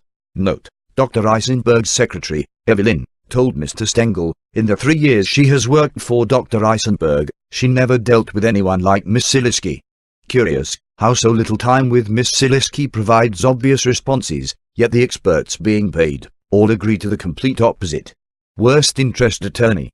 The really big question: what did the paid experts do with this Dr. Eisenberg fiasco?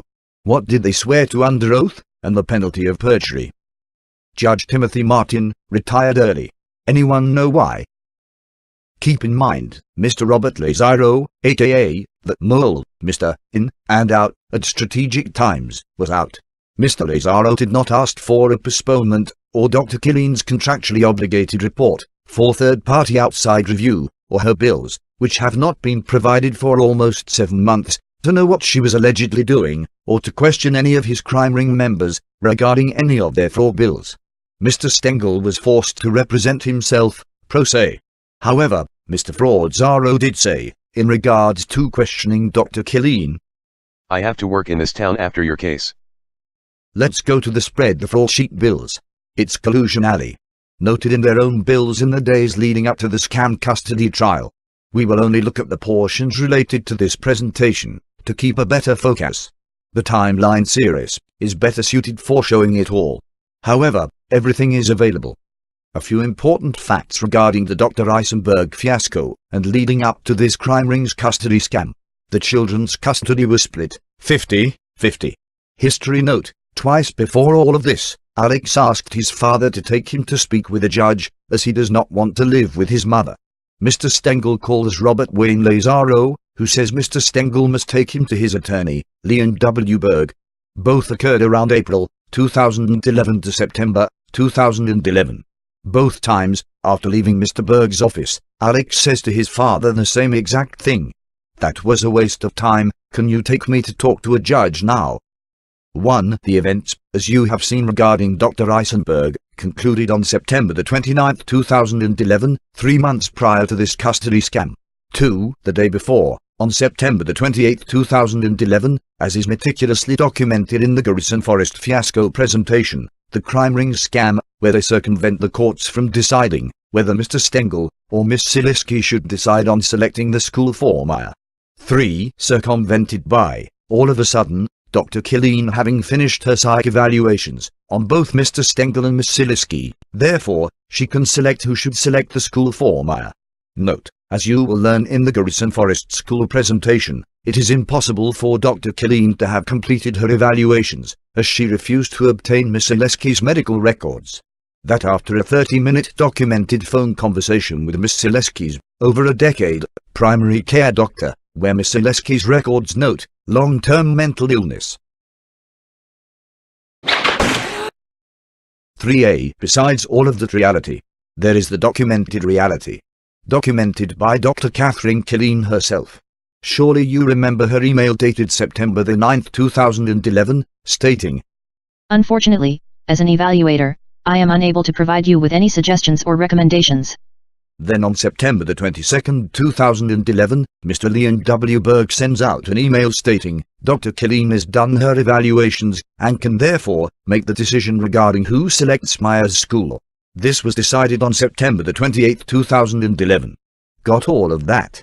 Good. Then there is yet again reality. A review of Dr. Catherine Killeen's own fraud bills shows. Well, let's just take a look. So, what did Dr. Catherine Killeen do between September the 9th, 2011 and September the 28th, 2011 to complete her evaluations? Therefore, make the decision for who selects the school for Maya, and opine as an expert on December the 1st, 2011. And Mr. Stengel can do this.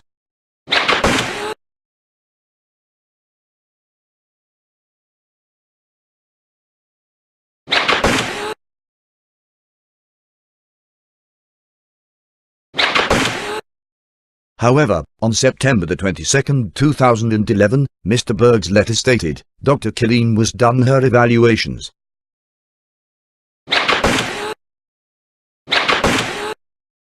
Which just so happens to be the day after the Dr. Eisenberg fiasco.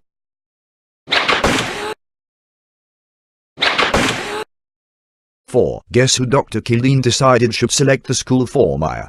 Note, keep in mind, that was on September the 28th, 2011. 5. After hearing that, Alex, very bright, 137 IQ, knows something is not right, and writes a letter to his mother on September the 29th, 2011, and asks his father to send it to his mother, Dr. Catherine Killeen, Leon W. Berg, and Dr. Eisenberg, which Mr. Stengel does. The letter reiterates what many of his audio journals noted for months, also provided to Mr. Leon W. Berg and Dr. Killeen, which Alex requested. The letter stated he does not want to live with his mother, period.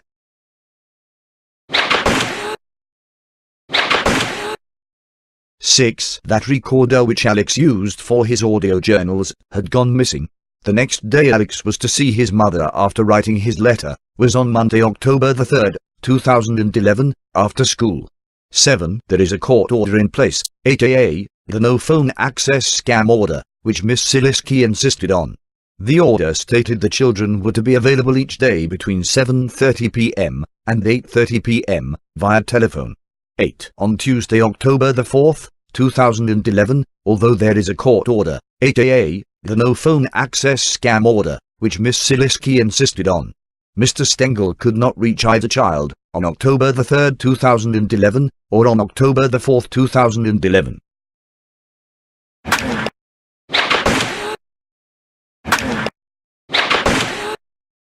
Nine. Mr. Stengel calls the police on Tuesday, October the 4th, 2011.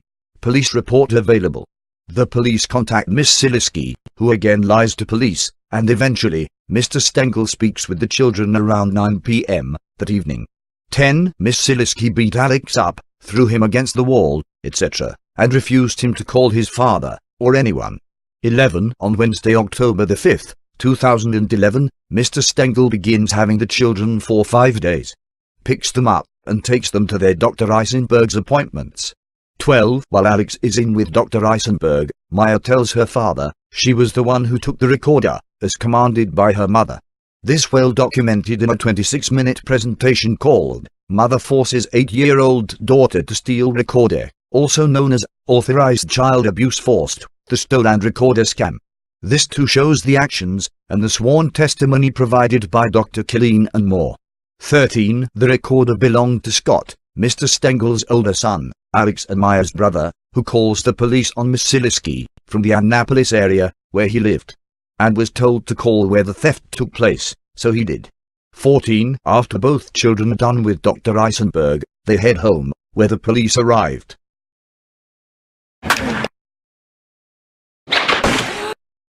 15. The police report notes what Maya had told the officer.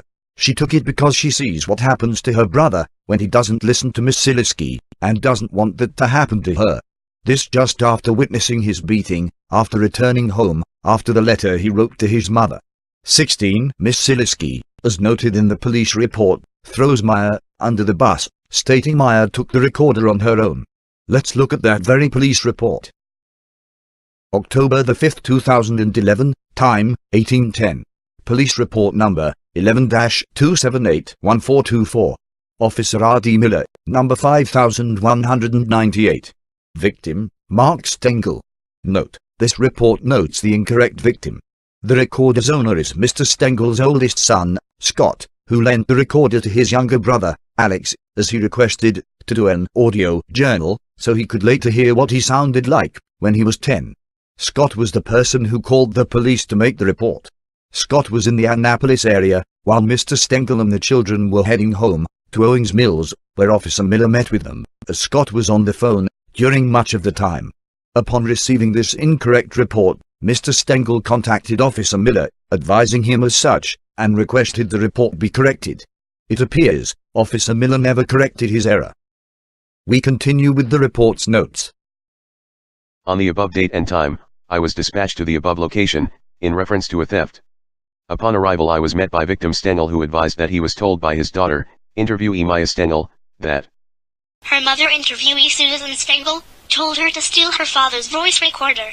Victim Stengel advised that he discovered it missing several days ago, and when he originally confronted interviewee Maya Stengel about it, she lied, stating that she did not want him to be mad at her. Victim Stengel asked interviewee Maya Stengel why she took the item, at which time he stated that she began crying, and stated to him, that she sees what happens to her brother Alex Stengel, when he doesn't listen to interviewee Susan Stengel, and she does not want the same thing to happen to her. Interviewee Maya Stengel was at the location at the time of reporting.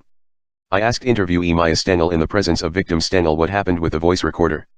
She stated that she was told to take it from the location by her mother. She stated that it is normally left on the kitchen counter, which is where she retrieved it from. She stated that interviewee Susan Stengel listened to the recordings, then forwarded the recorder to her lawyer. This officer did not ask about any possible abuse or any other possible incidents that were mentioned by victim Stengel. I also spoke with interviewee Susan Stengel via telephone. Interviewee Susan Stengel advised that she is in possession of the recorder. She stated that the daughter Maya Stengel took the recorder on her own and hid it in the home. Interviewee Susan Stengel advised that when she found it, she questioned Maya Stengel, who refused to comment. She stated that Maya Stengel told her that she took the item from her father because she did not like her father using it against interviewee Susan Stengel. At that time she stated that she listened to the device, then forwarded it to her lawyer. Lieutenant Pasco, direct on current incident as well as past incidents. 17. Alex reports the abuse to his school, Boys Latin School of Maryland. 18. Boys Latin School, instead of reporting it to the authorities, by state law, contacts their 11-year-old student's attorney, Leon W. Berg, who obviously preempted the school. 19. Leon W. Berg shuts it down, leaving his minor client with nobody and nowhere to turn. 20. The October 12, 2011, letter from Samuel Crystal, we just reviewed and dissected. 21. 3 days later, on October 15, 2011, Miss Sileski staged yet another scam event at the Boys Latin School annual Fall Fest event.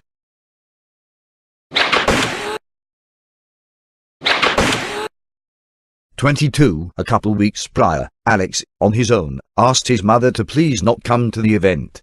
She said okay. When asked why he asked his mother not to come, he told his father, because if mom comes, there will be a problem, and he just wanted to have a fun day. 3 days before the event, Miss Sileski advises Alex she is in fact coming, and she has the right to be there. 23. The morning of the event, Alex again asked his mother to please not come. She said the school needed her to run one of the events for an hour. Note: Mr. Stengel was already scheduled to help out with one of the events for an hour. Alex told his mother that Dad will do it. She declined, and repeated, she has the right to be there.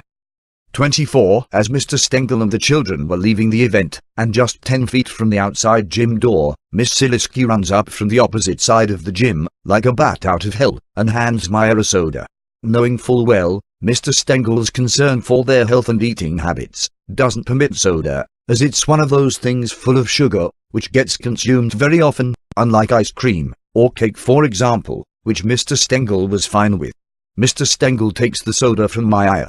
Miss Sileski freaks out, as if someone was just murdered. We are talking about a can of soda. In her psychotic planned rage, forces Maya into a room, off the entrance area, about 5 feet, and into the room, another 8 feet or so, where she restrains Maya, while screaming, "Let her calm down. Let her calm down." Psychotic. Knowing full well, any woman screaming anything will bring attention. Although Miss Sileski has on numerous fraudulent filings, and suborned by Bradford G. Carney from Royston, Mueller, McLean and Reed, LLP, who is also a Boys Latin School of Maryland alumni, as always, allegations equals confessions. It is Miss Sileski who often restrains liberties. Here is what it looks like. Please, just stop. Yeah, stop grilling her. Let's repeat that, but slower.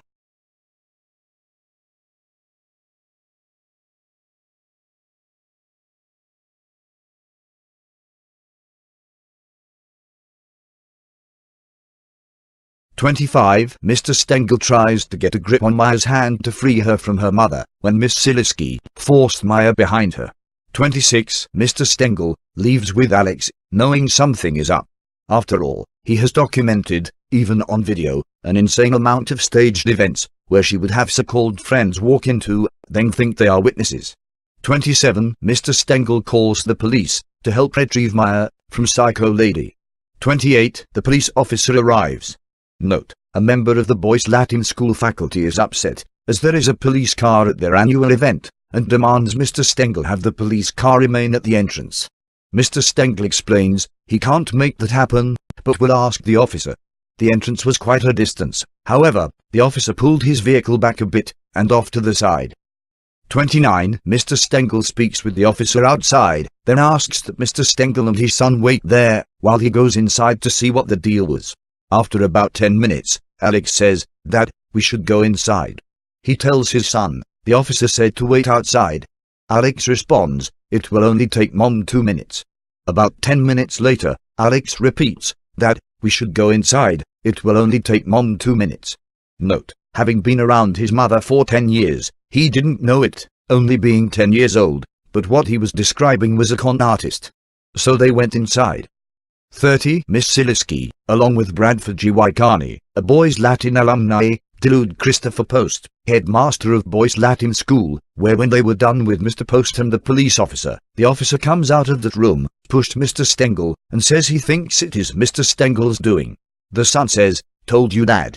This officer was so deluded and dazed, he thought Maya went to the school, as Miss Silisky told him she has the authority to make school decisions for Maya, hence the September 28, 2011, Dr. Killeen and Company scam.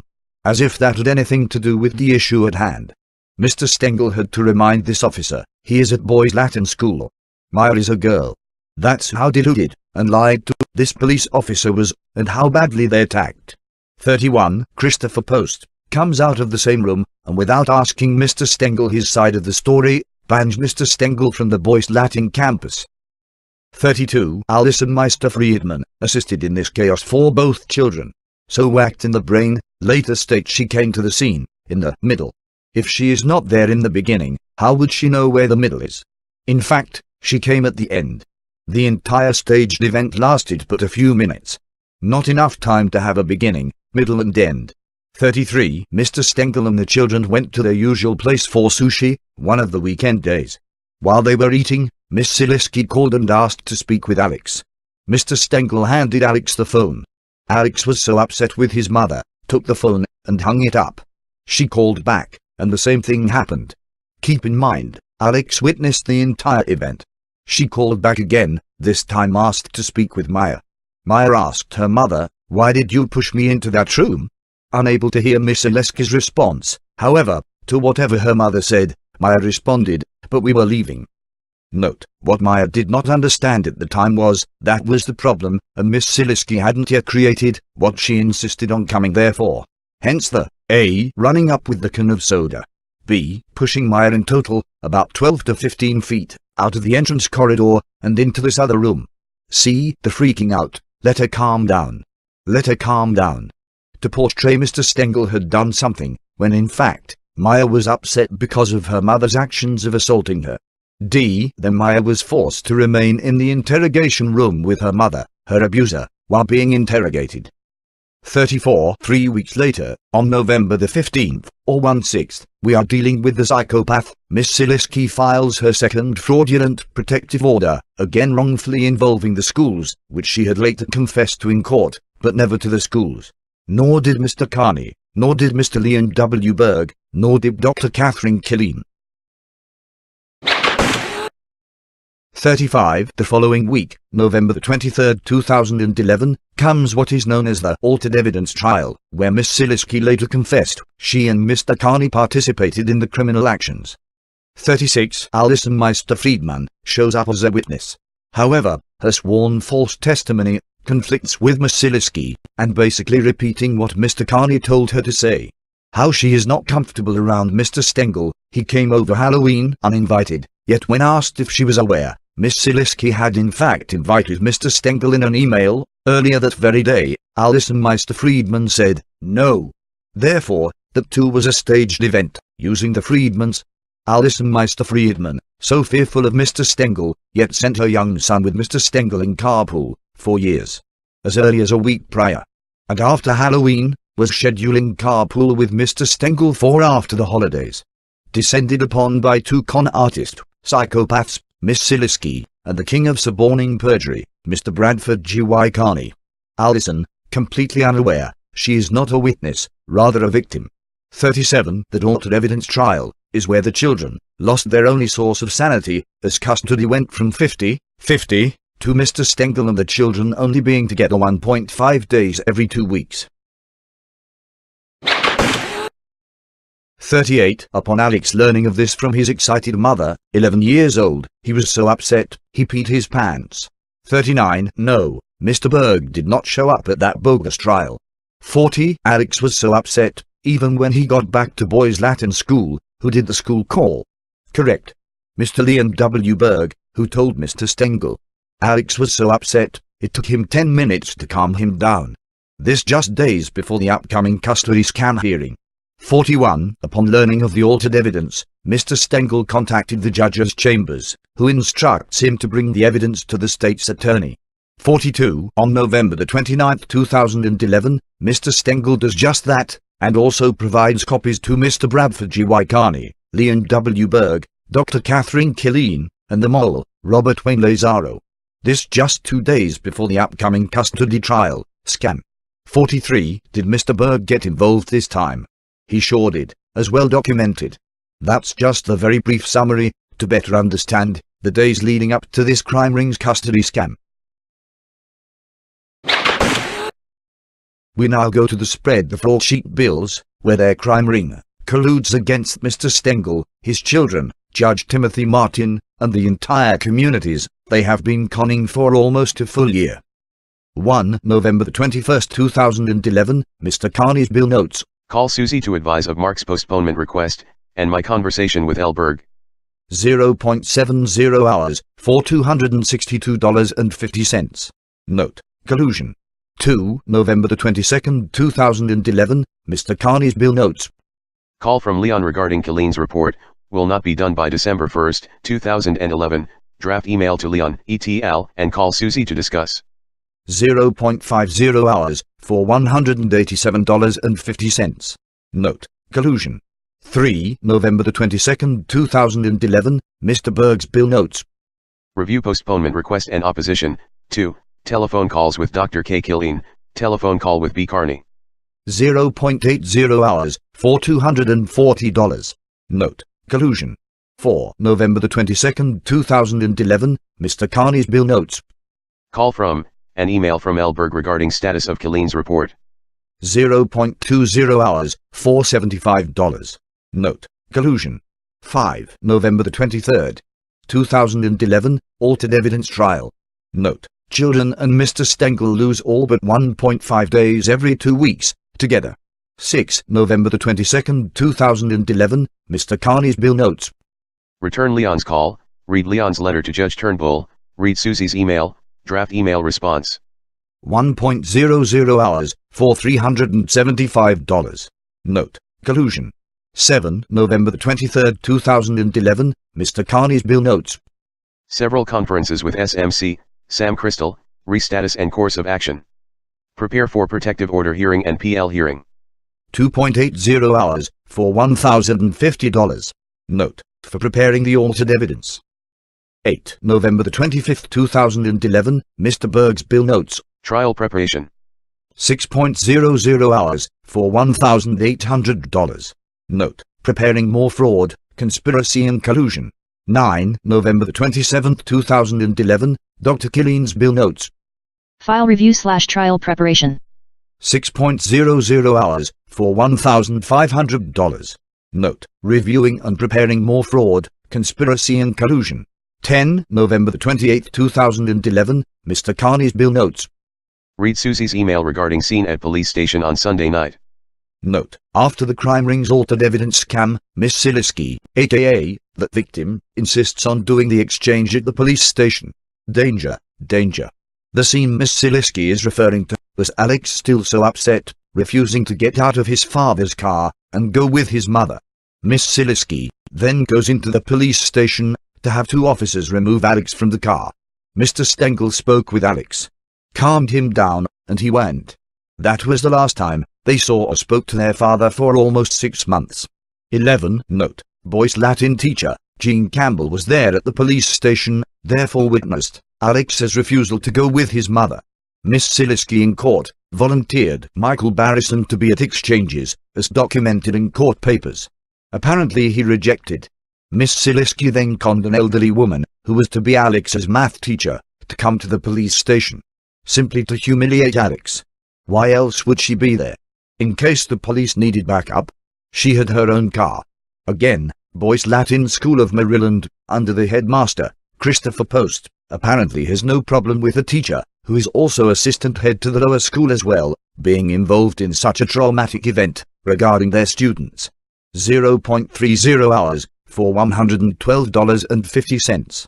12 November 28, 2011, Dr. Killeen's bill notes. File review/trial preparation. 10.00 hours, for $2,500. Note: more reviewing and preparing fraud, conspiracy and collusion. 13 November 28, 2011, Mr. Carney's bill notes. Call from Elberg regarding order of witnesses, nature of Killeen's testimony and general trial preparation. 0.30 hours, for $112.50. Note: collusion, conspiracy, fraud, and more. 14 November 28, 2011, Mr. Carney's bill notes. Read email from Susie regarding her desire, not let kids testify. 0.30 hours, for $112.50. Note: collusion against children. Do not let the kids have a say, right, Mr. Berg? Hell no. Important: on September 28, 2011, Mr. Lazaro has Mr. Stengel agreed to have Dr. Killeen decide on who selects the school for Maya. Dr. Killeen and their crime ring's fraud surrounding that scam is well documented in the Garrison Forest School fiasco presentation. The next day, September 29, 2011, Mr. Lazaro demands a $25,000 retainer Thursday and 5 days notice. Therefore, intentionally getting out of case. Came back in to run more scams, yet never required the $25,000 retainer. Fraud Zaro. Reality, so not, to cross-examine Dr. Killeen. 15 November 29, 2011, notes Mr. Stengel delivering the evidence of their altered evidence crimes to all parties. 16 November 29, 2011, Dr. Killeen's bill notes.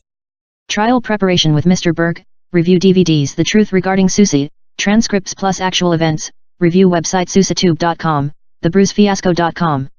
11.00 hours, for $2,750.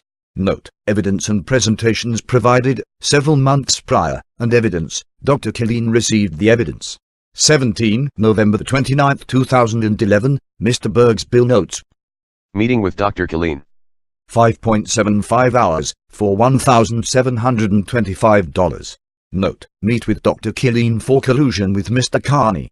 18 November 29, 2011, Mr. Carney's bill notes. Trial preparation, call from Elberg at Killeen's office regarding trial procedure/strategy. 0.40 hours, for $150. Note: collusion connects all three. Collusion Incorporated. Berg goes to his only called expert witness Dr. Killeen's office, where from Killeen's office, Leon W. Berg calls Mr. Carney to discuss strategy. 19 November 29, 2011, Mr. Lazaro's bill notes. Telephone conference with Leon Berg. Note that Mole is out of the case, sort of. Just out so he doesn't have to question his crime ring member, Dr. Catherine Killeen. Surely you can see why. 20 November 29, 2011, Mr. Carney's bill notes. Call from Richard Howard, Boys Latin School Facilities, Administrator, regarding what he witnessed on Fall Festival Day. Note: another witness, like Meister Friedman. They witness what they are told, and by enough people and force, they actually think it's their own thoughts. Reality, evidence of Boys Latin staff being abused. The crime ring has a song for Boys Latin School of Maryland. Never gonna let you go. Gonna keep you in our arms forever. It's their psychological warfare theme. Dear Boys Latin, they tried this with Garrison Forest School. It didn't work. But they sure did try, and try, and try. You should see the years of internal memos on the psychopath, Silisky. So they used your school's annual Fall Fist event as a platform for child predatory acts, extortion, fraud, obstruction of justice, and the list is never ending. But forever, meticulously documented. Just in this one small portion, A. Annual school event, used for fraud. B. Parent at Boyce Latin, Alison Meister Friedman, commits perjury. C. Suborned by Mr. Carney, a Boyce Latin school alumni. Therefore, making conning the school that much easier. D. Staff Mr. Howard, a witness/victim.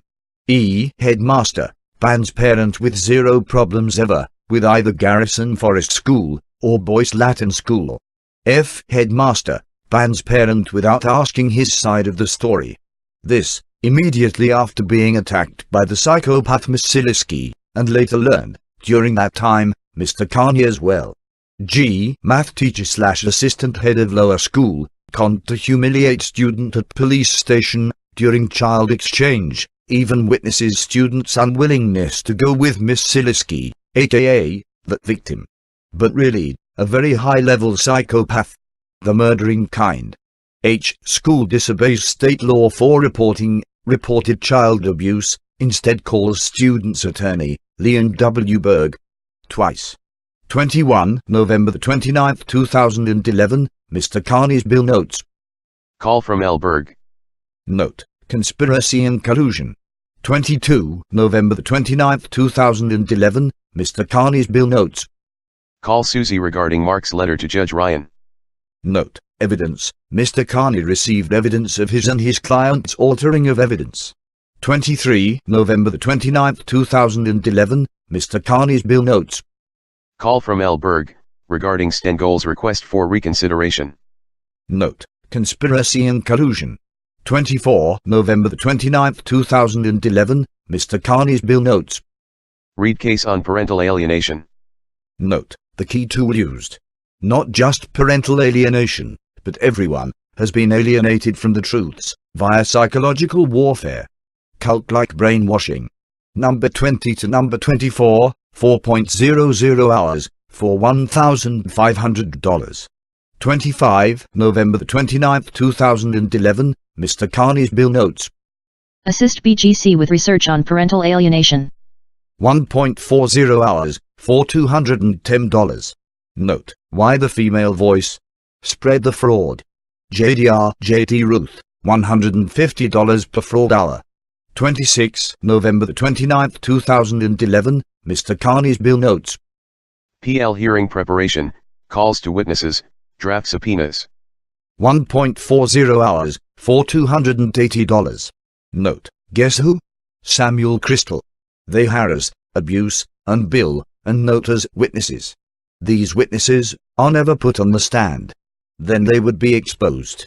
That's a no. Hell no. They just do the harass, abuse, psychological warfare, and billing parts. Then, they are alienated. Got the game? Rinse and repeat. If you can't yet figure out why they want Mr. Stengel put in jail, and will violate, alienate, abuse, use cult-like tactics of psychological warfare, and brainwash entire communities to assist in their predatory crimes, wait until we hear from Dr. Killeen. Only 2 days away, and only a few of the over 100 sworn false statements will be obvious to a tree stump. 27 November 29, 2011, Mr. Carney's bill notes. Call from witness Catherine Barrison regarding hearing. 0.10 hours, for $37.50. Note, they went on a witness tour. Harass, abuse, bully, then alienate. 28 November 29, 2011, Mr. Carney's bill notes. 2 calls from Officer Parker to review his testimony. Note, the officer from the Boyce Latin School Fall Fist staged event scam. Police abuses alert. The officer that pushed Mr. Stengel in front of his 11-year-old son and Boyce Latin School of Maryland student. Mr. Stengel would have filed charges against Officer Parker for assault, and still could, but he knew this officer didn't stand a chance. This a year after it began. The number of police abused, and the number of times many were multiply abused, is insane.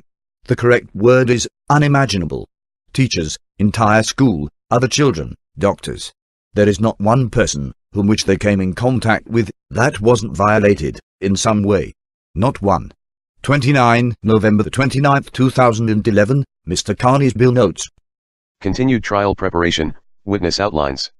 4.00 hours for preparing to abuse witnesses that are victimized, then alienated. 30 November the 29th 2011, Mr. Carney's bill notes. Speak with witnesses. 13.60 hours of preparing fraud and abusing and harassing witnesses. I mean victims. 31 November the 30th 2011, Mr. Lazaro's bill notes. Telephone conference with Katie Killeen. 0.30 hours for collusion against his own client and his client's children. The Mole. 32 November the 30th 2011, Mr. Lazaro's bill notes.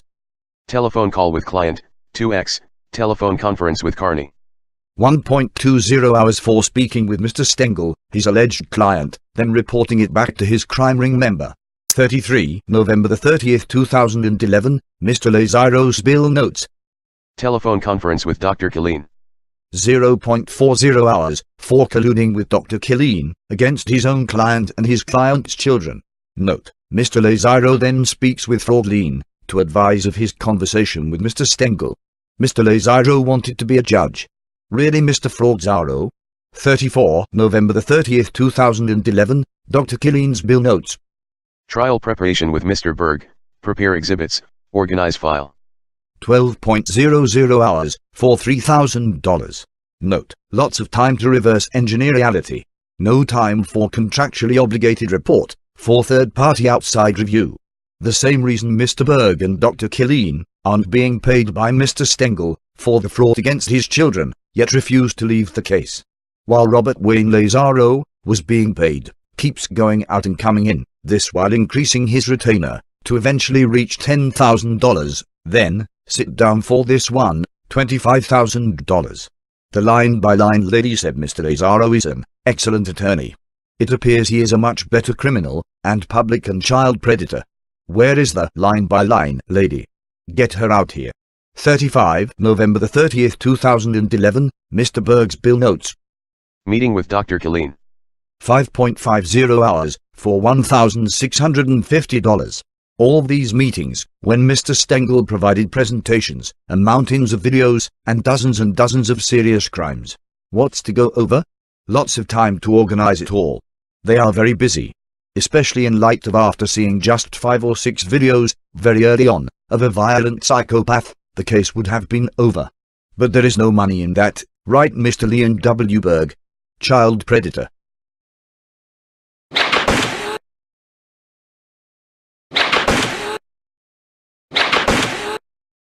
36 November the 30th 2011, Dr. Catherine Killeen not only refused to provide her contractually obligated report for outside third-party review, she refused to provide Mr. Stengel with any invoices for nearly 7 months, alienating her actions, noted in the line items. Then a week after this, perjury and false swearing, noted 117 times, minimum, with hard evidence to back each and every one, she then sends a bill for over $27,000. Then quits for non-payment, but really to not be cross-examined. All the while, leaving $4,000 of Mr. Stengel's money held by Dr. Killeen, yet not applied to any balance, as she would have required her to generate an invoice. During those months, Dr. Killeen generated 170 invoices, just none to Mr. Stengel. 37 November the 30th 2011, Mr. Berg bills for $8,025, extortion fees, child predator fees, schools abuse fees, police abuse fees, and on and on. 38 November the 30th 2011, Mr. Carney bills for $16,647.36 and is paid $0 from the psychopath. Not even the $442.36 in expenses his firm paid out, allegedly. Mr. Carney said he plans on taking Mr. Stengel and his children's family home. He has tried, as has Mr. Berg and Psycho Sileski, who we have questions for regarding her brother Bobby Sileski's sudden demise. 39 November the 30th 2011, Mr. Lazaro bills for $3,812 for being out of the case and colluding against his own client and his children, and transferred that money. Evidence, he was paid, yet he is out. The line-by-line lady explains it. 40 December 1, 2011, Dr. Killeen notes. Court, including travel. 6.00 hours, for $1,500 of perjury. Note. Including travel. Reality, Dr. Killeen's office is about 100 yards from the courthouse, which apparently took her 1 hour. Like their hours noted. Nothing ever matches. 41 December 1, 2011, Mr. Berg's bill notes. Hearing. 5.00 hours, for $1,500 for suborning perjury. Note, their rates are different. Apparently, they agreed on the same amount.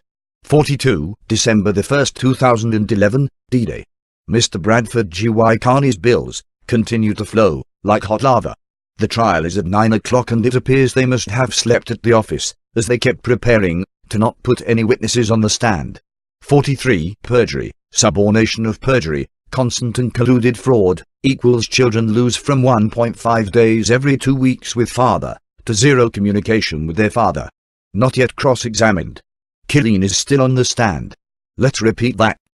Killeen is still on the stand. Let's repeat that. Killeen is still on the stand. Let's repeat that. Killeen is still on the stand. Let's repeat that. Killeen is still on the stand. For over 5 months. 44 December 1, 2011, after D-Day, Mr. Berg's bill notes. Preparation of order. 0.25 hours, $475, for preparing their fraud order, which they demanded Mr. Stengel pay. 45 December 1, 2011, after D-Day, Robert Wayne Lazaro's bill notes. Telephone call with client. For 0.40 hours. 46 December 1, 2011, after D-Day, Robert Wayne Lazaro's bill notes. Meeting with Dr. Killeen and Dr. Berman. 0.50 hours for colluding with the opposing side, but really a crime ring member, while Dr. Killeen is still on the stand. Dr. Berman is Dr. Killeen's husband. They together reap the fraud benefits, as they work together. Surely, Mr. Berman, as he does the same custody evaluations as his wife, Dr. Catherine Killeen, would be at least curious why the national average for their services ranges from $3,000 to $7,000, and Dr. Catherine Killeen estimates $10,750 to $13,250 for one child. A second, maybe a bit more, is already 2 to 4 times the national average, and Dr. Killeen comes home with multiple $50,000 billed accounts. And coincidentally, currently has 2 people in supervised visitation on this date, now adding a third. 3 at the same time, and stated she has had several.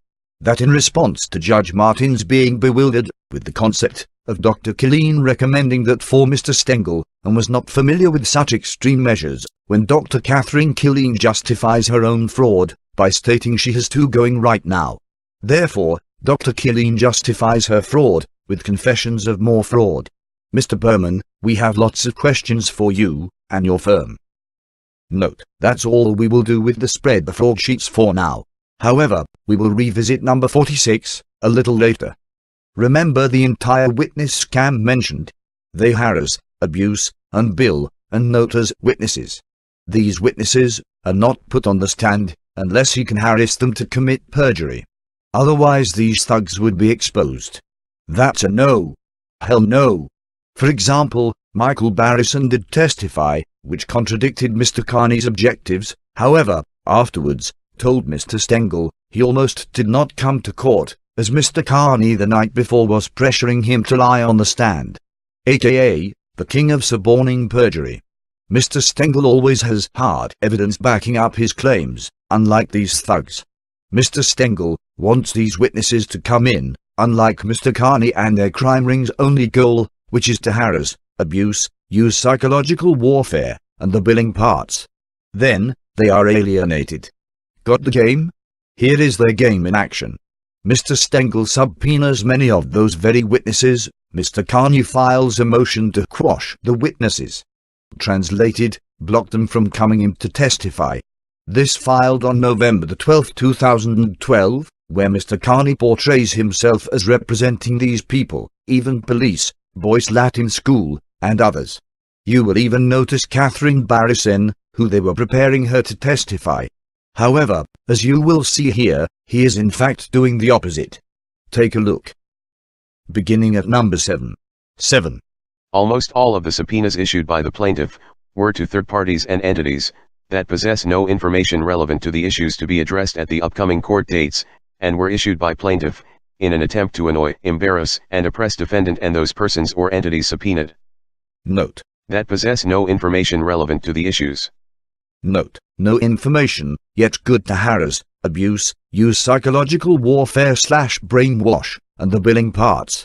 Besides, how would Mr. Carney know they had no relevant information? Furthermore, being conned and suborning perjury is relevant to any proceeding. And were issued by plaintiff in an attempt to annoy, embarrass, and oppress defendant and those persons or entities subpoenaed. Note. Really. Oppress. Allegations equals confessions. The definition of oppress is keep someone in subservience and hardship, especially by the unjust exercise of authority. Fact. Embarrass is correct.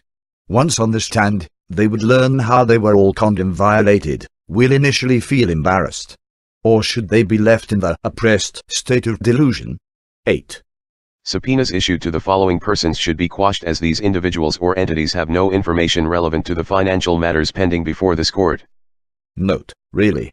What about all Mr. Carney's fraudulent billing for harassing these people, which Mr. Stengel is being asked to pay for? Next is the list. Christopher Post.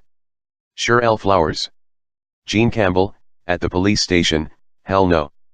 Dr. Catherine Killeen, hell double no. Neil Swearin, Southern Trust. Jonathan Seville. Andy Weinberg. Kelly Weinberg. Betsy Ostreiter. David Ostreiter. Catherine Barrison, as seen harassed in his bills. Southern Trust Mortgage. Boys Latin School of Maryland. Allison Meister Friedman, only good to abuse to commit perjury, but to expose that fact, hell no. Joe D. Marlowe. Stuart Zolotoro. Mindy Lipsy. Officer Miller. Sheriff Dickel. Officer Bell. At number 9, just notice Mr. Carney's words. Subpoenas. And. Irrelevant. And what does the crime ring member, the line-by-line lady, have to say about Mr. Stengel's subpoenas? There are rambling emails and irrelevant subpoenas. But not irrelevant to harass, abuse, use psychological warfare, and billing for it. Then, they are alienated. And to secure their crime remain secure in their fraud. I have a question for Your Honor, if you don't mind. In relation to Mr. Carney's bills, am I able to ask him questions in regards to his bills? No. No? Bradford G.Y. Carney is not only a drug abuser and an alcoholic who drives and is a danger to others, but also a pathological liar and an unconscionable criminal. Do I need to get you some Tylenol or something, Mr. Carney? I'm sorry, Your Honor, I'm loaded up on Valium and Oxycontin. It's really good stuff. It's great. It doesn't work. That's what I'm taking. Because as Mr. Fetter said, to ferret out the lie, you got to do more work. And the more work I did, the more frustrating it became because I just kept coming up empty. I went through the bills. I went through them line by line. I studied the descriptions of the work performed, and I considered the rates charged. Part of that review, frankly, was with an eye to determining who was actually driving the litigation. And of course, for that, I only have the pleadings filed and the descriptions delineated in the bills themselves. I do find the hourly rates charged to be fair. I find the time allotted for the tasks performed reasonable.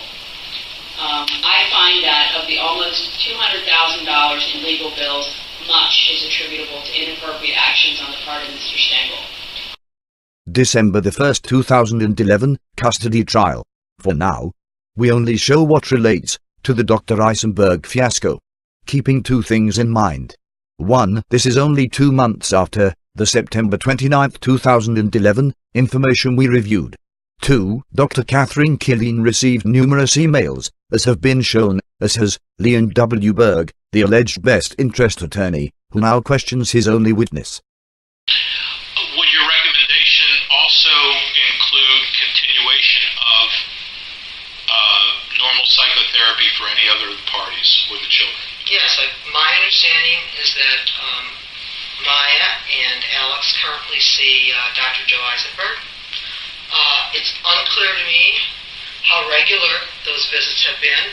Note, so how is she providing an expert opinion when she herself admits she has no idea what is going on? However, answers yes to the question. There's been a lot of information about why they may or may not have been regular. Note, she is unclear, yet states there's been a lot of information regarding what she is unclear about. It's my recommendation that should be the top consideration before anything else. Note, 1. She is unclear. 2. Although there has been a lot of information. 3. With that being said, is making a recommendation. Really? Recommends that should be top consideration before anything else. 4. So important, she didn't get clear on the lots of information prior to testifying in court, under oath, where children's lives are at stake. 5. Yet, Leon W. Berg, the one asking you the questions, did absolutely nothing about the facts provided that show the complete opposite was happening. 6. And as best interest attorney for the children, himself stated the opposite. Remember. June 29, 2011, at 6:38 p.m. Email from Leon W. Berg to Mr. Stengel and many others. Subject, regarding Dr. Eisenberg's schedule. Mark. I assume that the purpose of your email was to inform me of what you have done. I do not plan on being involved in making arrangements for these appointments. That should be coordinated between you, Susan, and the doctor's office. Leon. Repeat that. I do not plan on being involved. One more time. I do not plan on being involved. Thank you for that confession. This also went to his expert, Dr. Catherine Killeen, as noted at the top. Besides, Mr. Stengel said he dropped over a dozen red flags along the way. He did so in order to prove he knew exactly what they were doing way back then, after providing an enormous amount of documentation and videos that Miss Siliski was a psychopath. It was more than obvious, so that he could point back to them in the future, like right now. June 29, 2011, at 7:56 p.m. Email from Mr. Stengel to Leon W. Berg, only. Subject, regarding Dr. Eisenberg's schedule. The complete email states, exactly it. Thanks for your help. Now, being the appropriate time, you will notice there is no period at the end. That too was intentional, so to complete the sentence, in the future. The future is now. Thanks for your help in proving you are a criminal, an evil sociopath, and a child predator, as the short list. We continue with the crime rings fraud. When you say the top consideration, you mean coming up with a regular meeting with the therapist should take precedence over band, basketball, or visits to, Top consideration. So Dr. Kathleen Fraudleen, that would also be over-intentionally not taking Maya to her appointment, and then keeping her overnight on Mr. Stengel's night, against a court order. Information both you and Mr. Leon W. Frogberg received, and did nothing about, correct? How obvious can one thing be? As Mr. Stengel has said all along, they simply switched the names, and fed his children to a known psychopath. Dr. Catherine Killeen says, correct. Now, we refresh our memories, only looking at the parts relating to what we just heard. Band, and basketball, sports. Note, you may recall, this was in response to Bradford Carney's psychotic response to Mr. Stengel's email, where he provided all the kids' therapy scheduling. June the 29th, 2011, at 7:34 p.m. Email from Miss Siliski, to many. Subject, regarding Dr. Eisenberg's schedule. Miss Siliski states, I'm very happy to take my kids to therapy any day of the week, even on a Wednesday or Thursday. Tuesdays Maya is in a sport through the end of August. Nor do we know Alex's after-school schedule with band, etc. Note, always states the extreme opposite. This after ruining it. You will notice, this too went to both Leon W. Berg and Dr. Catherine Killeen.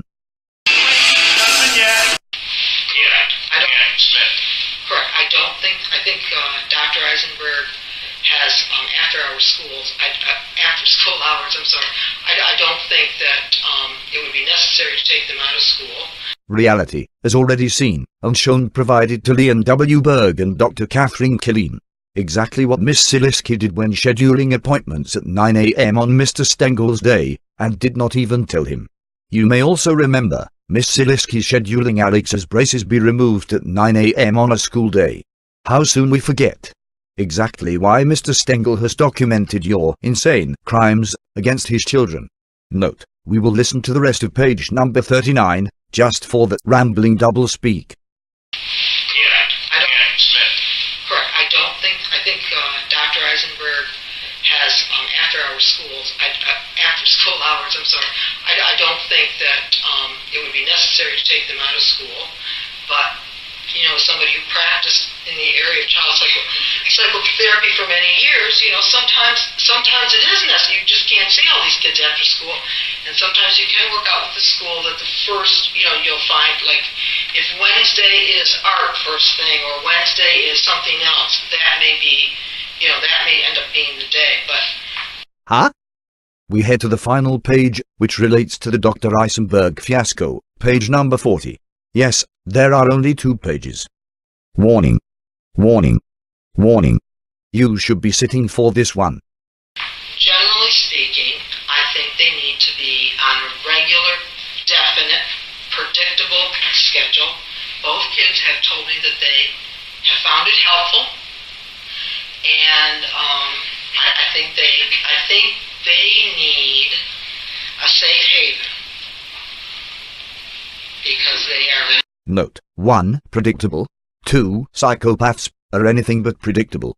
3. They themselves can't predict what they will do next. 4. Surely, a well-respected expert such as yourself would know that. 5. Psychotic unconscionables can't predict what's next. 6. Did you and Mr. Leon W. Berg predict you would be here right now, reading this, and being exposed like this? 7. Did you predict how many fraudulent gag orders you would request to retain your well-respected status to prey on others? 8. Safe haven. So you fed the children to a known psychopath for money. We continue. Take a seat. You may want to lay down for the rest of this page. Because they are... Has anybody dragged their feet on getting them there? Is that an issue? Or refused to take them? Note, Judge Martin asks this expert. Has anyone dragged their feet on getting them there? Is that an issue, or refused to take them? Let's listen again. Because they are... Has anybody dragged their feet on getting them there? Is that an issue? Or refused to take them? Let's repeat that one more time. Because they are... Has anybody dragged their feet on getting them there? Is that an issue? Or refused to take them? There has been an enormous amount of confusion with each parent having canceled and rescheduled, and it's been impossible for me to get a straight story as to who canceled who and what canceled what. But I know that I know it's been a major problem. Let's repeat that one more time. However, let's dissect this a bit. There has been an enormous amount of confusion. Where do we even begin? I know. Dear evil psychotic wench and predator, number 1, confused. Really? Because it's doubtful anyone that reviews the information provided in this presentation would find it confusing. They may find it appalling, disgusting, egregious, abusive, psychotic, evil, disparaging, but for sure not confusing. The only thing confusing is how many other families your crime ring has done this to over the years. Confusion. The court-appointed expert is confused. Confusion. Excuse me. The nearly $50,000 of counterfeit orders and fraud billing expert is confused. However, Dr. Catherine Killeen wasn't confused when she swore under oath and the penalty of perjury to this. I think that the narcotics is a very serious concern. It really can cloud people's judgment. Confusion. However, Dr. Catherine Killeen was not confused about this. What I am suggesting is at the level, and now he's on liquid morphine. Confusion. However, what began as a suggestion 49 pages later, Dr. Killeen was not confused about this. Now, I know currently, I know this only based upon what Mr. Stengel has told me, is that he is on liquid morphine. Confusion. However, Dr. Catherine Killeen was not confused about this. And some of the disorganization of his thoughts that you will see presented in the video, for example. Yes, we see them all. Lots of videos. Confusion. However, Dr. Catherine Killeen wasn't confused when she swore under oath and the penalty of perjury regarding so many other colleagues of Dr. Eisenberg. Maybe we need to add a colon for Dr. Eisenberg. Except in the extreme tactic, it will be empty. Or confusion, confusion, confusion, confusion, confusion, confusion, confusion. Even though Leon W. Berg provided Dr. Catherine Killeen with duplicates, as Mr. Berg so kindly confessed. Confusion, confusion, confusion. And Mr. Stengel can do this. My view of the case was based upon the advice given to me by my expert witness, my court-appointed expert witness. Confusion, confusion. And Mr. Stengel can do this. Who together with me interviewed teachers, who together with me reviewed various records. Confusion, confusion. And Mr. Stengel can do this. What again, no, we're not going to revisit things, and your attorney and Mr. Carney agreed that Mr. Berg's fees were fair and reasonable and necessary, and that Dr. Colleen's were. That's not something we're going to revisit. Confusion. And Mr. Stengel can do this. This is one of those tricky things. Confusion. And Mr. Stengel can do this. We won't pay her. She doesn't work for free. Confusion. This is one of those tricky things. She's apparently not in a Berg school of ethics. Confusion. And Mr. Stengel can do this. Thousands of times. So, let's move on. Besides, nearly $50,000 for confusion. With each parent having canceled and rescheduled. Number 2. Each parent having cancelled and rescheduled. Really? Because it's doubtful anyone that reviews the information provided in this presentation would find that remotely true. In fact, it's yet another statement made under oath, with the foreknowledge of it being completely false. A whole new level of perjury, and suborned by Mr. Leon W. Berg. And it's been impossible for me to get a straight story. Number 3. It's been impossible for me to get a straight story. Do you even know the definition of the word impossible? Because it's doubtful anyone that reviews the information provided in this presentation would find your sworn statement to be anything but impossible. Besides, if we follow your evil psychotic statement, just for a delusional minute, you are asking to be paid for what you confess your knowledge and experience find impossible. Yet build for it. And, as an expert, and your psychotic crime ring member, Mr. Leon W. Berg, who suborned all this fraud, also represented you in getting your counterfeit orders and fraud bills paid by Mr. Stengel. Therefore, Mr. Leon W. Berg counterfeits an order to get your counterfeiting orders fraudulently paid, then demands Mr. Stengel pay for his counterfeiting services on your behalf as well. Then Mr. Berg counterfeits another order to get his own counterfeit order paid, which was generated on your behalf. Then Mr. Bradford G. Y. Carney counterfeits an order, which he calls a motion, to have Mr. Stengel pay Mr. Berg's counterfeit orders. Are you able to follow this psychotic fraud wheel? After all, it's your crime ring system. Although only the very tip. All done as an expert. An expert who confesses all that has been done results in it being impossible. Given what we viewed in the last 60 seconds, you know, all the counterfeit orders, etc. Would it matter what comes before or after your confession? Impossible. Which raises yet another curiosity. Somehow, you and your crime ring's counterfeiting and fraud billing system, for you, is not confusing. Let's stay with this one a bit more. And it's been impossible for me to get a straight story? Because it's doubtful, anyone that reviews the information provided in this presentation would find that you needed to get anything, as it was all provided to you. As it was also provided to the Prince of Suborning Perjury, Mr. Leon W. Berg, and the mole, Robert Wayne Lazaro. Because it's doubtful, anyone that reviews the information provided in this presentation, or any presentation, for that matter, would find that the impossibility to get a straight story is from anything other than you and the rest of your psychotic crime ring.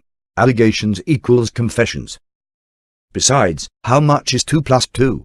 As to who cancelled who and what cancelled what? Number 4, who cancelled who and what cancelled what?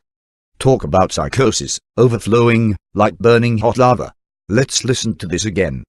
As to who cancelled who and what cancelled what? As to who cancelled who and what cancelled what? Given that as your expert assessment, conclusion, confusion, or any, or all, of the above. And feel free to add your own. As to who cancelled who? It doesn't appear confusion is your problem. Reality and simple logic are just 2 of your problems. Apparently, you are confusing confusion with delusion. You are opining as an expert in regards to Dr. Eisenberg, correct? If so, how would a word, who, be applicable twice? The first who could be Mr. Stengel or Miss Siliski, which as you know is complete bullshit. But for the sake of this lesson in reality, it would be possible. Can you explain how the second who could apply? Besides Miss Siliski taking Maya on September the 21st, 2011, to her own therapist, when was just one of their appointments cancelled? Surely, your non-provided report for outside third-party review, excuse me, you're never planned on providing contractually obligated report for outside third-party review would have this information, correct? No. Okay, well then, what do your notes say? You do have notes, correct? You know, the notes that would wind up in a report. Go on. Answer any of the above. In your expert opinion, of course. What cancelled what? Huh? What cancelled what? Huh? What cancelled what? What cancelled what? Please explain how you can possibly apply either of the whats. Go ahead. Pick either of them. What? Cancelled. What? Forgetting about Dr. Eisenberg. Forgetting about this trial. Forgetting about anything, quite frankly. Can you explain any situation whatsoever where your expert testimony? What cancelled, what could apply? Because if not, it's clear evidence of a fragmented brain, rambling nonsense, as explained by your own industry, when describing sociopaths. For now, let's explain how one of the what words would be applied. What you are really an expert at is one of Mr. Stengel's research subjects. There you go. Uses both logic and reality. As to who cancelled who and what cancelled what, I know it's been a major problem. I know it's been a major problem. 5. I know it's been a major problem. If we again follow your evil psychotic statement, just for a delusional minute, you are now confessing to knowing it's been a major problem and have done nothing about it. That lack of action itself would be considered a major problem. Major, yet Mr. Leon W. Berg said, and so kindly documented, he is not getting involved. This could take quite a while. We will try to be brief. I know it's been a major problem. Number 5. Given that you are not only confused, but enormously confused. Given that it's impossible for you to get a straight story. Given that you swear both parents cancelled and rescheduled, but with that said. Given that you don't know who cancelled who. Given that you don't know what cancelled what. How did you come to learn both parents not only cancelled, but rescheduled as well? How do you know if that was a straight story? And if it was, why didn't you get the rest of the straight story? Hit your buzzer at any time. Can you check to see if it's working? I know it's been a major problem. How are you able to categorize it at all? Let alone define the level of categorization. Given you have yet to specify even one thing, it appears your sworn testimony is similar to what is known as 52 card pickup. Yet, you are able to define the game as a major problem. Wouldn't any major problem require some minor detail. I know it's been a major problem. Let's get to the real crime at hand. Just so the rules are clear. You can say, uncle, or hit your buzzer, whenever you have had enough. However, this is not a child's game, rather children's lives. Therefore, you can say uncle, hit your buzzer, or do both, but it will have no effect. With that being said, you are in essence, opining for yet another professional. Dr. Eisenberg. Given you claim, the key word is claim, wink, wink, to have no information, which is complete bullshit. However, even if we for a delusional minute take that psychotic ride, on the delusional trolley, where you feel right at home, as a paid expert, excuse me, fraudulent counterfeit orders expert, you are blaming others, for your own lack of information, and knowledge, which you print counterfeit orders for. I know it's been a major problem. Furthermore, what do you have for the nearly $50,000 of counterfeit orders printed for money? You have no report. You have no evidence. You have no basis for anything you provided. In fact, when you speak, you don't even make sense. When you provide any so-called evidence, there is always real evidence that contradicts your virtual evidence. In fact, nothing you do or say makes any sense. Such as being so confused and no straight answers, and whatever else is exported from your psychotic being, even if we just stick to Dr. Eisenberg. Why didn't you ever contact Dr. Eisenberg? I know it's been a major problem. For the same reason you never contacted Dr. Malika. You already knew it wasn't going to be good for your fraud game. Isn't the major problem this documentation, not of who you are, rather, what you are? Isn't it also the major problem for each and every crime ring member? I know it's been a major problem. It wasn't a major problem to extort almost $50,000 before quitting for non-payment of your fraudulent bills and ruin children's lives in your path? Correct. But really quitting to avoid being cross-examined? Correct.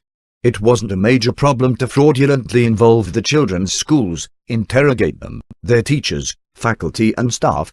It wasn't a major problem doing that, with the foreknowledge of your true intentions, of simply looking for dirt on Mr. Stengel to coincide with your crime ring's fraud scheme. Did you tell each teacher that's what you are really doing? We will call this portion the I know it's been a major problem. Tour. I know it's been a major problem. It wasn't a major problem using the many schools' resources and time as a tool for fraud. Are you planning on paying them back? Surely teachers and administrators had better things to do than be conned into a fraud scam against the best interest of their students. Don't you agree? It wasn't a major problem using the police, courts, rabbis, doctors, abuse organizations, hundreds of families, children and many others, including the taxpayers. Any plans on paying the taxpayers back? I know it's been a major problem. Whichever way you turn, it's complete nonsense. Trapped rats. Wasn't it Judge this Kathleen Cox that repeated, Mr. Stengel takes bits? Can you direct us to any bits whatsoever that are not bullshit bits? What about the bits regarding not getting a straight story? Wouldn't that require different stories from different people? Mr. Berg was not getting involved. He was too busy counterfeiting orders. Besides, who were the two people and what were the stories? Add to that, being unable to get a straight story would mean both were wrong. Otherwise, one would be true, and one would be false. In which case, you would have to know which is true. I know it's been a major problem. Then again, what happened to your independent investigations? Right. You just look for dirt. Then steal the identities of others, like professionals, schools, etc. Then there is the more than obvious fraud scam you use on everyone. How does it go? Right. For this school year.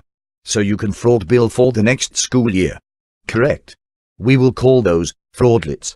In which case, you are confessing all your so-called work is temporary. Surely, from a purely psychological aspect, how could any child living in that unknown be good or healthy in any way?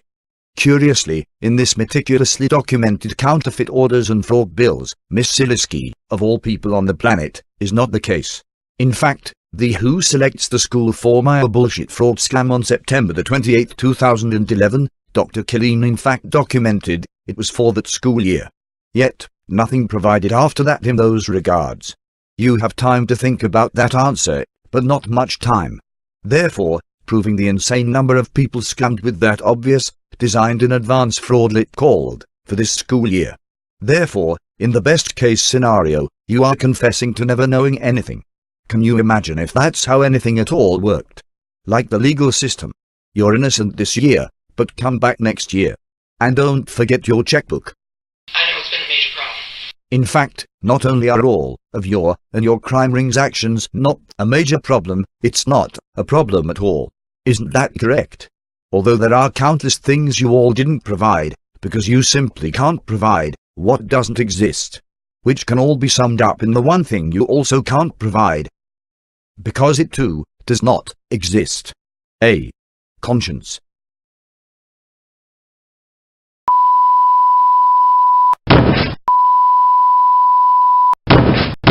Is that her husband, Dr. Paul Berman? He is fine. They are just preparing for a redirect of focus. They called someone to take him to the hospital. His ride is here.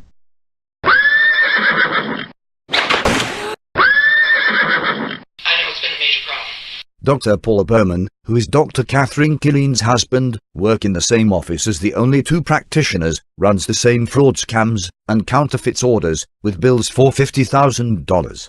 Mr. Berman also involved in the American Psychological Association, Maryland branch, using that as his fraud shield.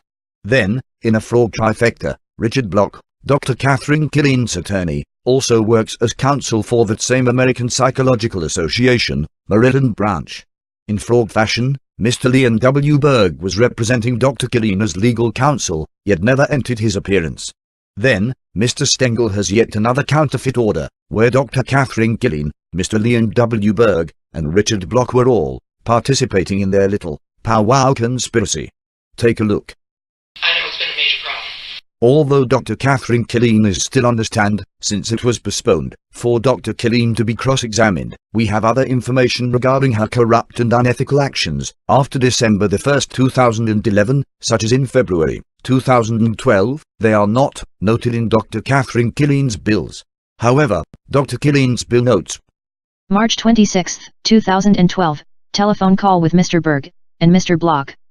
Billed 0.60 hours, for $150. Note, a counterfeit order, to get her counterfeit orders and fraud bills paid. I know it's been a major problem. Dr. Catherine Killeen, Leon W. Berg, and the rest of this crime ring must be aware this section alone can go on for quite a long time. They are also aware we are not done with page number 40. Let's get to that. But before we do, they are also aware there are 78 other pages, just like these 2 pages. And this is only in this one transcript.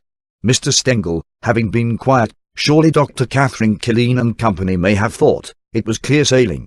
You have heard of the quiet before the storm. Just when you thought it was safe to get into the water. It's never safe for predators. It never will be. Therefore, it's never really quiet. Let's finish page number 40. What comes after? I know it's been a major problem. Well, remember, Judge Martin asked a rather simple question. Dr. Catherine Killeen either omitted any reality and all of the facts she was provided, and provided knowingly fraudulent sworn testimony with the full knowledge it was false. This done, while Mr. Leon W. Berg suborns it all. So, what comes after? It will be better if explained in advance. Surely Dr. Catherine Killeen and Leon W. Berg won't mind. Not. Anyway, the actual content of anything is never explained. The key word is actual. Any specific problem, or in this case, major problem, is bypassed. Such as refusing to provide even one of those many emails, which turned out to be this very presentation. Among many others, there is also Mr. Samuel Crystal's 2-page letter we dissected, showing 40 either false statements, deception, and psychotic behaviors. That while generating a counterfeit order for $210 to argue over a $175 missed appointment bill, which the line-by-line lady, Judge this Judith Cienza agrees, it's Mr. Stengel's doing, and should pay. Note, keeping in mind, none of the dissected emails, like those 40 actions, are counted in the no way outs got charged list, showing over 2,000 documented. Therefore, intentionally leaving the listener, and in this case, a hoodwinked, conspired against, played, like a fool, judge, with a false perception. Because the actual content is very bad for them. Like the bits. They are all very bad for them. And their virtual content, well, is virtual. It doesn't exist. So, what comes next? Redirect focus, then attack. Translated, get the hell off of this topic, and quick. Which of course, must always include more fraud, more deception, more doublespeak, and more, no actual content or evidence. Watch how fast it happens. We will replay that last section, to get the full feel of the redirect. Again, watch how fast it happens. Because they are... Has anybody dragged their feet on getting in there? Is that an issue? Or refused to take them? There has been an enormous amount of confusion with each parent having canceled and rescheduled. And it's been impossible for me to get a straight story as to who canceled who and what canceled what. But I know that I know it's been a major problem. And my understanding is that Ms. Stingle continues to see somebody at Jewish Family Services, Community Services, and I did have a conversation with that individual, and one of the things that Ms. Stingle's therapist, did convey to me is that a significant portion of each session was spent talking about the children and Ms. Stingle's reactions to things that she considered provocative on Mr. Stengle's part, and how to help her deal with that in a more constructive way.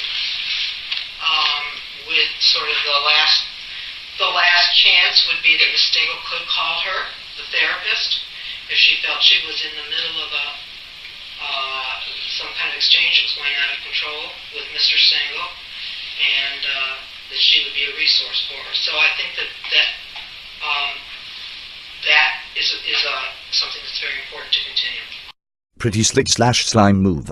Note, quickly redirected from all the previously sworn falsities. Let's not forget, this part is about Miss Siliski.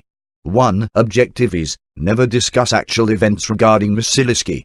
2. She didn't say anything specific regarding what the therapist said.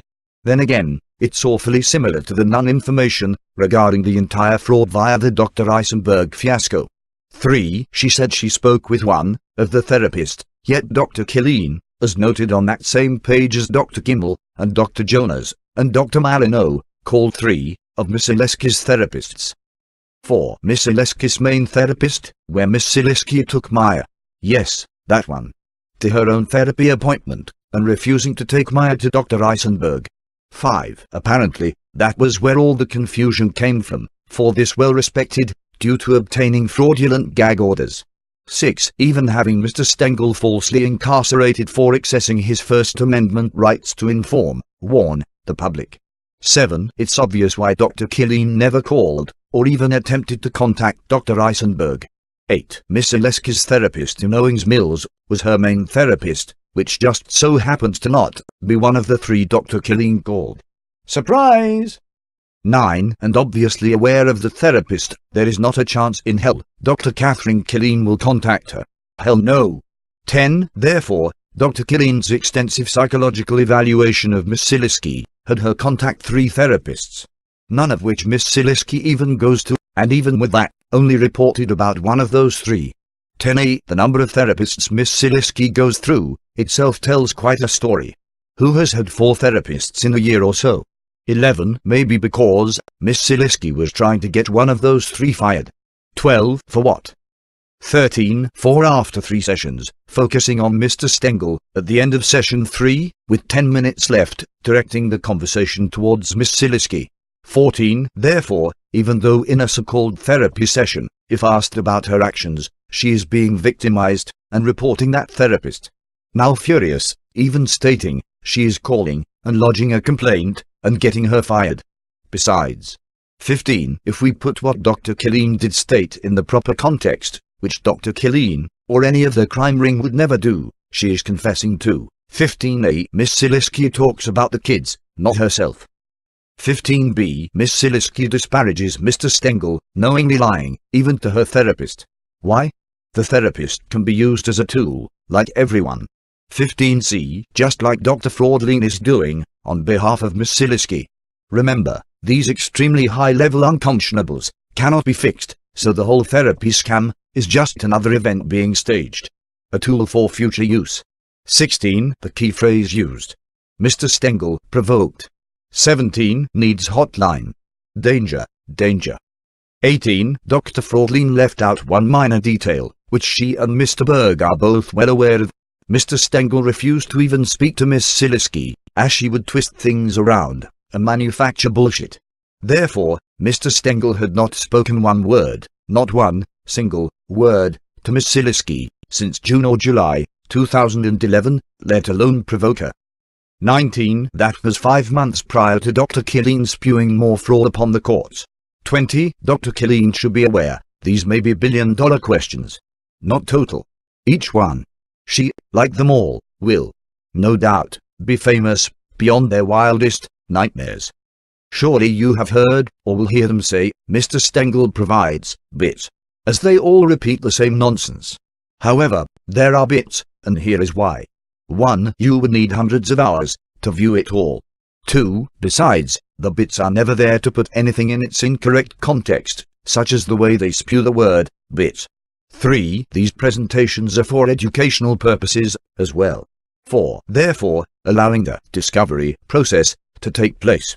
5. There are thousands and thousands of what they call bits.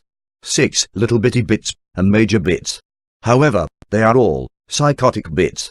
7. Such as the bit where they try to use the word bits itself as a bit.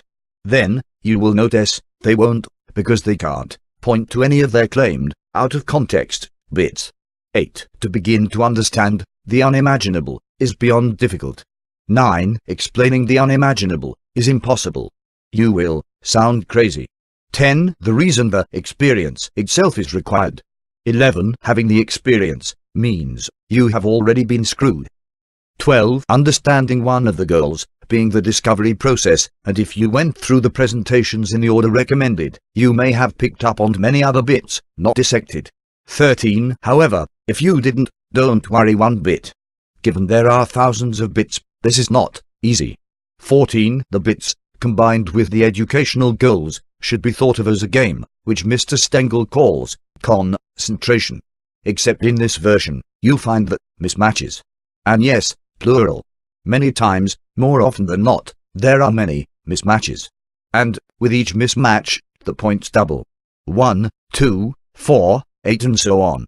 Number 15. So, let's look at 2 more bits. One you just heard, and one provided in another presentation.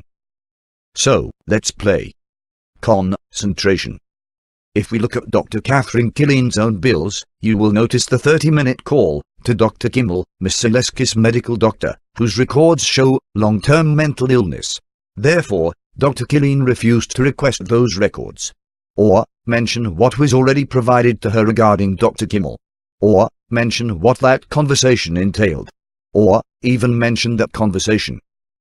And, if you glance down just 2 lines, is Miss Siliski's home visit, where Dr. Killeen testified, and confessed, Alex told her during that dinner table conversation regarding divorce, he wanted to live with his father 100% of the time, and told Dr. Killeen, his mother will no doubt alienate him from his father.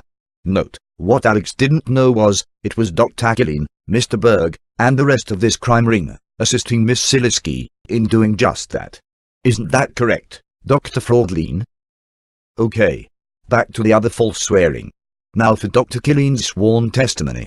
My understanding is that Ms. Stengel continues to see somebody at Jewish Family Services, Community Services, and I did have a conversation with that individual.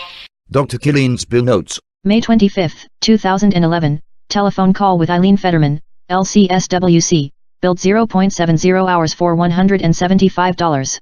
Note, this is the one Miss Siliski wanted to have filed. And Mr. Stengel can do this. Dr. Killeen's bill notes. May 25, 2011, telephone call with Christine Crownin, LCSWC, billed 0.50 hours, for $125. Note, this is therapist number 2. And this one Miss Siliski also complained about. And Mr. Stengel can do this.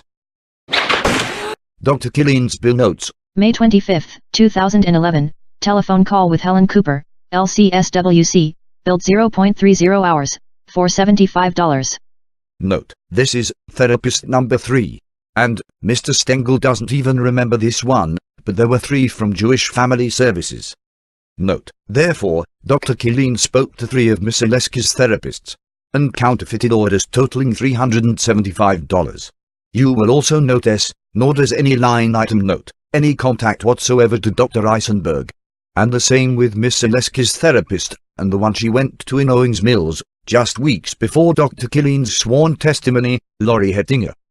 In the game, concentration, the second therapist would be 1 point, and the third would be 2 points, totaling 3 points. Contradictions, false statements, omissions, and the like, on the same specific topic, can go 8 times, and above. Now, chances are, there is something else you may have missed. Given these extremely high-level, psychotic unconscionables so often spew complete nonsense, you need to look at its parts. Such as, even if we take what Dr. Killeen stated as fact, and she spoke to one of the therapists, Dr. Killeen never says what even that therapist actually said. Got it? Let's repeat that. Dr. Killeen never says what even that therapist actually said. How do we know? Simple. Because Dr. Killeen herself said so. Just not in those words. Rather, in these words. My understanding is that Ms. Stengel continues to see somebody at Jewish Family Services, Community Services, and I did have a conversation with that individual. Besides, understanding, in that context, relays confusion, not fact. Therefore, Dr. Killeen is testifying to what Miss Siliski is telling her, not what any therapist said, which of course has Miss Siliski as the victim, because after the redirect focus comes the attack. Surely, even given what Dr. Killeen said, Dr. Killeen could figure out, any therapist would figure out, Miss Siliski refuses to allow the conversation be about her. Yet, Dr. Killeen is opining for yet another professional, as if what is being reported were positive things for Miss Siliski. With that said, she documented speaking to 3 therapists, therefore, that was the best feedback she received in regards to Miss Siliski. One can understand why the other 2 were never mentioned. Besides, the therapist Dr. Killeen is fraudulently alluring to is the one she did not contact or note as having contacted. The one noted on September the 21st, 2011. The one Miss Siliski took Maya to, in Owings Mills, instead of her own therapist, Dr. Eisenberg. Which, as we learned, is all too confusing for this expert. There has been an enormous amount of confusion. Yet, Dr. Killeen is testifying as if she is opining for some therapist and what was actually said. However, this virtual therapist, and you may notice, she is not confused about this part. And it's been impossible for me to get a straight story. How obvious is all of this? A classic.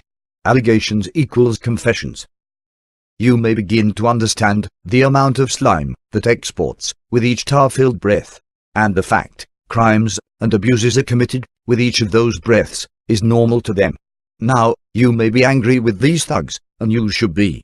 However, the focus needs to also be on those being paid and accepting paychecks to protect the public, and knowingly ignore these thugs, therefore authorizing predators to commit crimes on the very public they are accepting paychecks to protect.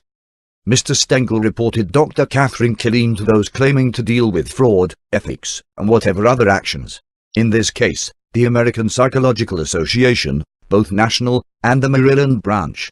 Therefore, putting them on notice. Apparently, they protect their members and membership fees. However, they are responsible for any actions following their inactions or lack of actions.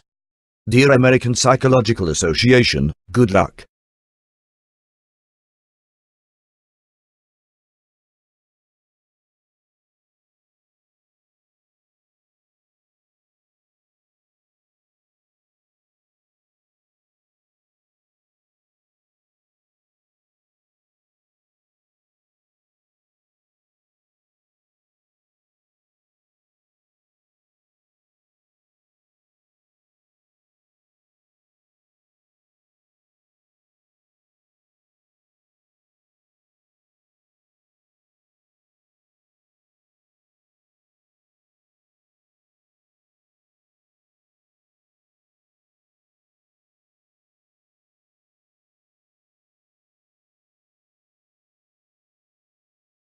Well, Evil A and Evil B, aka Fraudlean and Frogberg. Would you like to tell everyone how you also fraudulently opined for the many other medical doctors and professionals? 1. After reading what you opined for him, noted in Mr. Stengel's medical file, you, Dr. Catherine Killeen, described Mr. Stengel as a drug addict. Any plans on informing Boyce Latin School, you conned and abused their entire school. What about all the other schools and communities? Making any arrangements to pay them all back? To better understand Mr. Leon W. Berg's fraud role in all of this, we only need to look at what Mr. Berg himself agreed to. 1. The December 22, 2010 consent order, assigning Mr. Berg as best interest attorney. 2. Mr. Berg's own contract on January 7, 2011. 3. The Maryland rules noted in his own contract. 4. Mr. Berg's actions, or lack of actions. 5. Mr. Berg's many confessions. Consent order. Dated December 22, 2010. Number 4. Ordered that Leon W. Berg, Esquire, 28 Allegheny Avenue, Suite number 500. Towson, Maryland 21204, phone number 41049477770, is appointed as the best interests attorney for the minor children, in accordance with the Maryland Guidelines of Practice for court-appointed lawyers, representing children in cases involving child custody or child access. All costs shall be advanced by the plaintiff, subject to reapportionment by the court. Mr. Leon W. Berg's own executed contract, dated January 6, 2011, on page number 1 states, Ordered, that Leon W. Berg, Esquire, is appointed as best interest attorney, in accordance with the Maryland Guidelines of Practice for court-appointed lawyers, representing children in cases involving child custody or child access. Maryland Guidelines for Practice for court-appointed lawyers, representing children in cases involving child custody or child access. 1. Definitions. 1.1. Child's best interest attorney. Child's best interest attorney means a lawyer appointed by a court for the purpose of protecting a child's best interests, without being bound by the child's directives or objectives. This term replaces the term guardian ad litem. The child's best interest attorney makes an independent assessment of what is in the child's best interest and advocates for that before the court, even if it requires the disclosure of confidential information. The best interest attorney should ensure that the child's position is made a part of the record, whether or not different from the position that the attorney advocates. Important notes. A. Independent assessment. B. Should ensure that the child's position is made a part of the record. C. Whether or not different from the position that the attorney advocates. 2. Responsibilities. 2.2. Child's best interest attorney. A child's best interest attorney advances a position that the attorney believes is in the child's best interest. Even if the attorney advocates a position different from the child's wishes, the attorney should ensure that the child's position is made a part of the record. Important notes. A. Advances a position that the attorney believes is in the child's best interest. B. The attorney should ensure that the child's position is made a part of the record. Note, on the lower page it continues. A child's best interest attorney shall not testify at trial or file a report with the court. Note. A. However, Mr. Berg did in fact testify on multiple occasions. B. Mr. Berg also filed reports, such as his report regarding the supervisor he fraudulently fired, was then filed with the courts. Mr. Leon W. Berg, you are contractually obligated to put the children's wishes on the record. That's nowhere to be found. What about all the Garrison Forest School internal memos you received via subpoena? No mention of any of the years of documenting Miss Siliski is the problem. Yet, you and Dr. Killeen interrogated their entire school, teachers, staff, etc. Why? Also to find dirt on Mr. Stengel, yet kept coming up empty. So, like we just reviewed, you manufactured the fraud.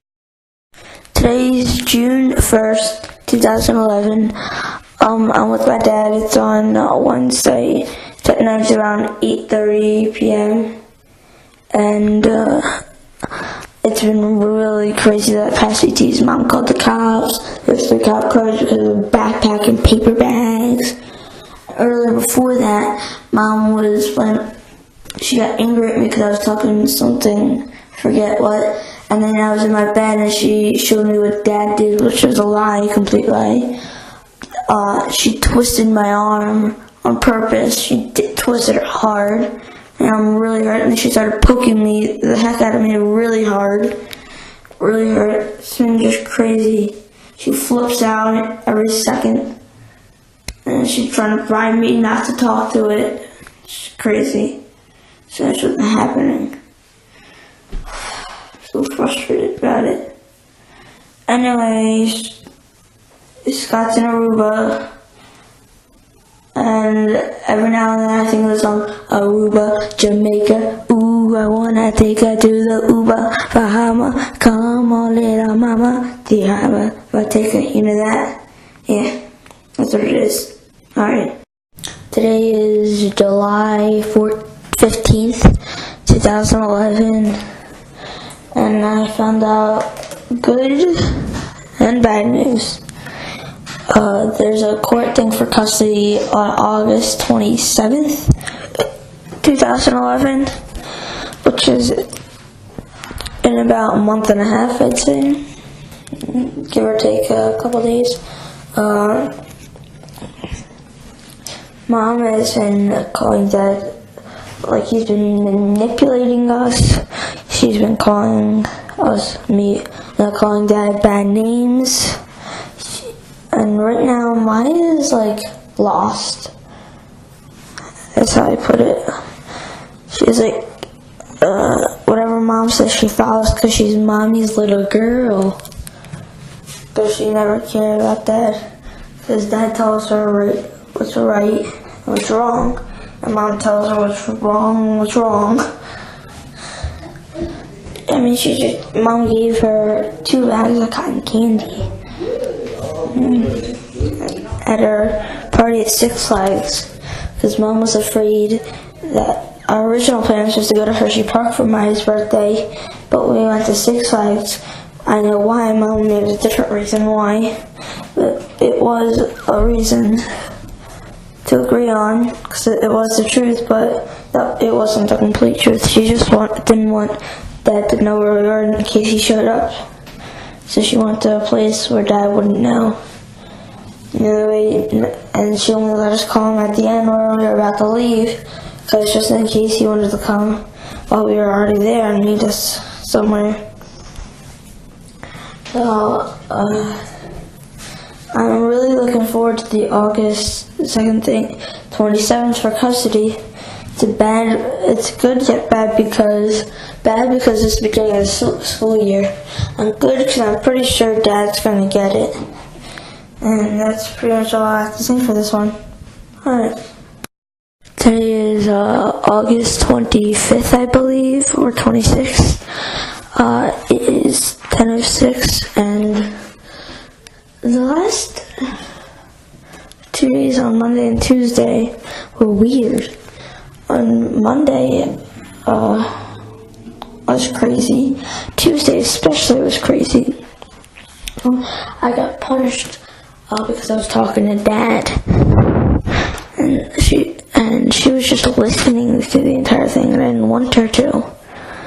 And so she punished her, made me sit in front of the TV without watching the TV or doing anything, just sitting or laying there. I could choose. So I chose laying for 45 minutes. Then she said for me to go to my bed, and I was in my bed for 15 more minutes, so that's an hour. And then she yanked my ear really hard and said, "Why'd you unplug the wires?" Which I didn't. And she pulled me over to the TV where the wires were, next to it where she probably pulled them. And then she hit me for doing it hard. And then that took 15 minutes. That's an hour and 15 minutes in total punishment. And she sent me to my room for 35 minutes. 30 minutes, 35. And then she stripped all my sheets and made me do it again, and made me make my bed again when I made it earlier in the morning. And she stripped everything and didn't even put new sheets on. She just pulled everything off and made me make my bed. And that took 15 minutes. So it was 2 hours of punishment. 2 hours of stupid punishment of my entire life. It's just stupid. So, it was crazy. She continues, The bigger issue is Susie. She baits Maya. She eggs it all on. But I think Mom doesn't like her being in the low groups, and is making a huge deal in front of Maya, and is making her feel inadequate. Here you got a 70, which is basically failing. You don't even let me, because that's what it feels like. So you I'm pretty sure you work. She's going psycho. I'm sorry, guys. She's going psycho. I told Teresa that you're trying to salvage your family. That's Teresa? Yeah. See, I have friends that tell me what you said. That's funny, and Trish too. And what do you think I'm fine? Trish thought you were on drugs when you were talking to her. She's like, is he medicated? What the hell's wrong with him? Really? Like, I don't know. Maybe he was medicated. Yeah, pick who you're talking to, Mark. You think they're your friends. You talk to her twice in your life. No, they're your friends. They're not your friends. They're not going to advocate for you. They're not even going to go to bat for you. They think you're psychic. They think you're crazy. Okay? They know you're crazy. They've been listening to the stories that I've been telling them. They know you're nuts. But Mark, there's proof of it. Okay? I have nothing to worry about. You're the one who needs to think about it. Okay. Okay. She's going psycho. I'm sorry, guys. She's going psycho. Oh my God, I'm mad for the possibility of building something with someone, and this is murder, I don't know.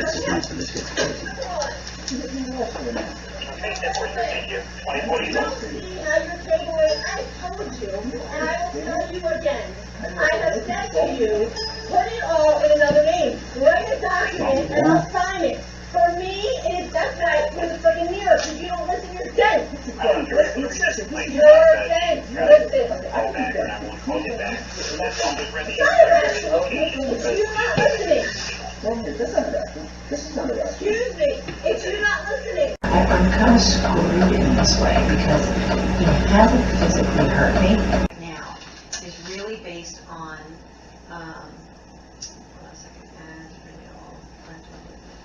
I think she's trying to find someone, and I think I may have found that person, who will say he could potentially hurt me or the children because he's a loose candidate. Okay, so I think that's what she's looking for. If she has that, then she can extend the protective order, which is really what the goal is. Gotcha. Got me what? You have no idea who I am. I'm kind of screwed in this way because he hasn't physically hurt me. You have no idea who I am. Well, there were no bullets in it. We can't find the bullets at the moment. The bullets are in the house somewhere, but I don't know where. Yeah.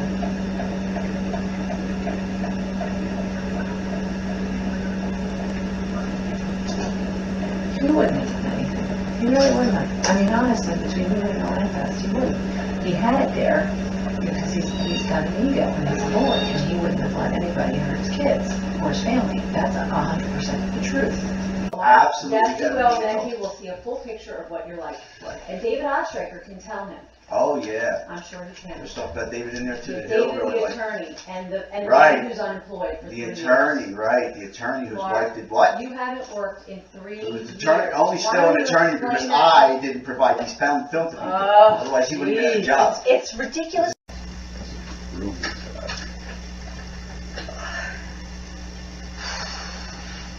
Now, you're not in trouble for getting into his account, are you? Because I would have cracked his password for you to do this. You don't even let your wife talk. Ever. You don't even let me, because that's what it feels like. So you I'm pretty sure you work. Everything this crime ring does is pre-planned and staged. This less than 2 weeks after being introduced to Mr. Bradford G. Waikani, let's listen to the evil psychopath, Miss Siliski. Could you please get out of my face, you ugly son of a bitch? Get out of my face. Oh, are you videotaping? Hi, he's a crook. Can't wait till you end up in prison.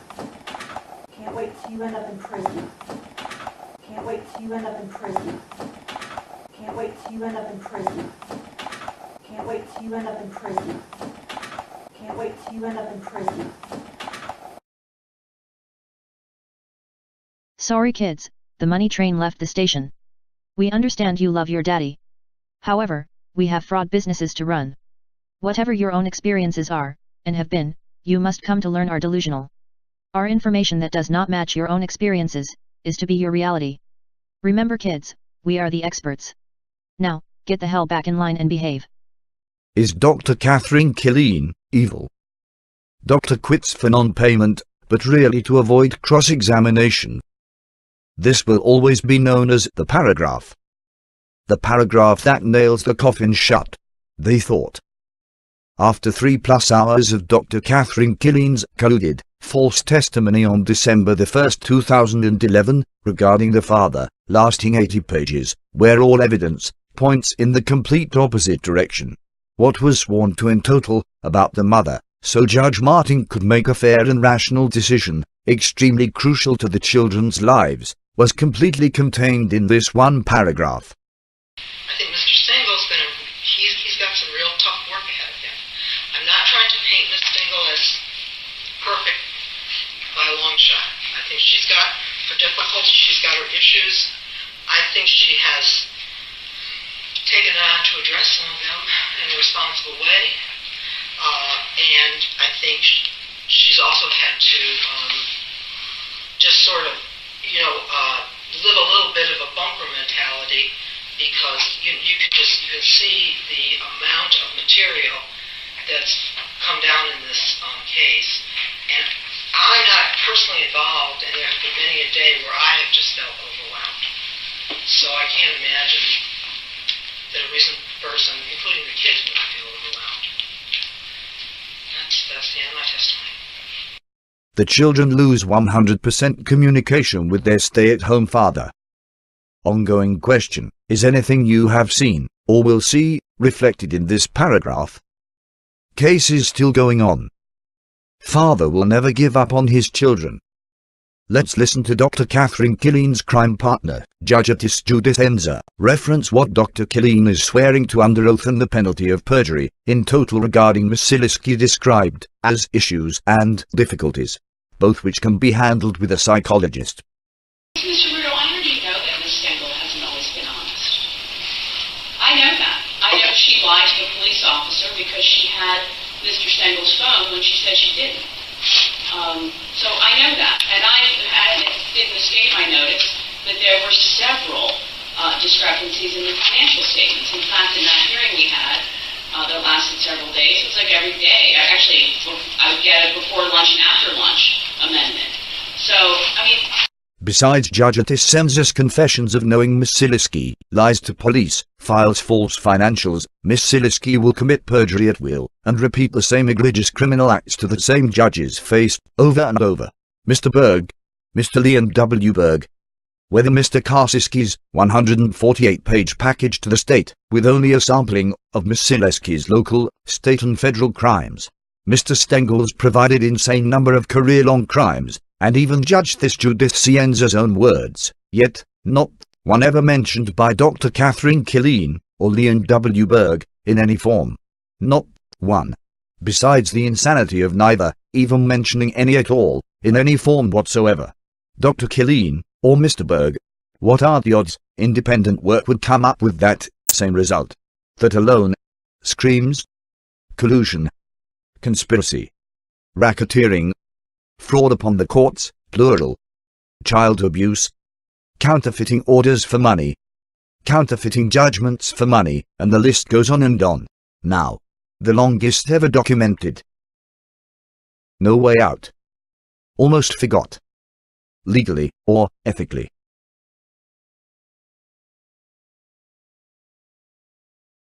So, where did we begin? Right. Mr. Leon W. Berg's letter where he stated, "It is also important to consider, that in Dr. Eisenberg's opinion, he was beginning to develop a rapport with each of the children. Changing therapists can have a negative impact on the children, as it requires them to develop a sense of comfort and trust in yet another professional. So, why change therapists, if not for the extreme paranoia, constant invasion of privacy, and the inability to deal with Dr. Eisenberg's ethics policy? Find unethical psychologists, like Dr. Catherine Killeen. There is only one requirement. Will they share the children's private session information, or not? But the real question is, are they unconscionables or not? The ad may sound like unconscionable therapists wanted. Less than 4 weeks after the custody scam and fraud circus, the ad is answered, and even verified, and well documented. Mr. Carney's bill notes. December 27, 2011. BGC, 0.40 hours. Read Susie's email regarding Alex's new therapist, forward same to Leon Berg and Dr. Killeen. Mr. Berg receives a copy, as does Dr. Killeen, who has not been cross-examined, which is scheduled for the following week, January the 5th, 2012. Therefore, Dr. Catherine Killeen is still on the stand. That just assumes they follow any rules or laws. That same day, Mr. Carney's bill notes. December 27, 2011. SMC, 0.40 hours. Study emails from client regarding kids' January and February schedules and Alex's first session with new therapist. There you go. FYI, both Alex and Maya like Dr. Eisenberg, and neither Alex or Maya like their new, separate therapists. Mr. Berg, anything you would like to say, Mr. Berg? It is also important to consider that in Dr. Eisenberg's opinion, he was beginning to develop a rapport with each of the children. Changing therapists can have a negative impact on the children, as it requires them to develop a sense of comfort and trust in yet another professional. Mr. Leon W. Berg, it appears to be falling apart in front of everyone. What are your plans on keeping all of this together? Can you show us where you put on the record what your crime ring partner Judith Enzer said regarding Miss Sileski? You said Miss Sileski's actions were neither misconduct or dishonest. It appears to be things a prosecutor would handle, not a therapist. Can you match anything to reality? You pick it. Otherwise, it will become obvious, like everything. The next part is a confession of your crime ring's psychological warfare on everyone. Kids, schools, police, and on and on. Unethical psychologist forces children into delusional world. Some may ask the father, so why publicly expose this? How can this be a good thing for the children? It was answered by Dr. Catherine Killeen on pages 54 to 55. Transcript December the 1st, 2011, pages number 54 to 55. So what happens when somebody's being kind of spoon-fed or force-fed a worldview that doesn't really match with their experiences is that you're undermining their sense of reality. And that to me is the most damaging of all. Because if I can't trust my judgment about what's real and what's not real, I am in big trouble. I don't know what people to trust. I don't know what institutions to trust. It undermines any sense of self-integrity, self-confidence.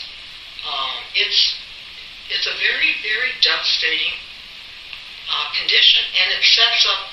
And would it be more so at Alex's particular age? When we are done, hopefully we will be successful at shoving our delusion down your throats as reality. And your own experiences, with your mother and father, your reality, you must come to realize, you are just delusional. In reading any of Dr. Catherine Killeen's sworn testimony under oath and the penalty of perjury, in order to keep their colluded story straight, they simply switched the names. Guess what happens when you read Dr. Killeen's testimony, like her 80 pages regarding the father, and replace the father with the mother? All the evidence, magically, lines up. Newsflash. If you like the fraud via the Dr. Eisenberg fiasco, you should know, it is nothing compared to the Garrison Forest School fiasco presentation. This crime ring has grown, as does the documentation of their crimes. They keep getting worse and worse. They can't stop. Trapped rats. No way out.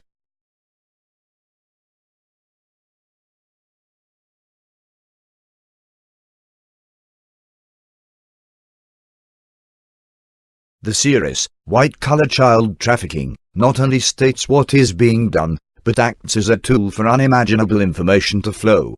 Not only from unimaginable to imaginable, but to actual and current, and more importantly, to reality.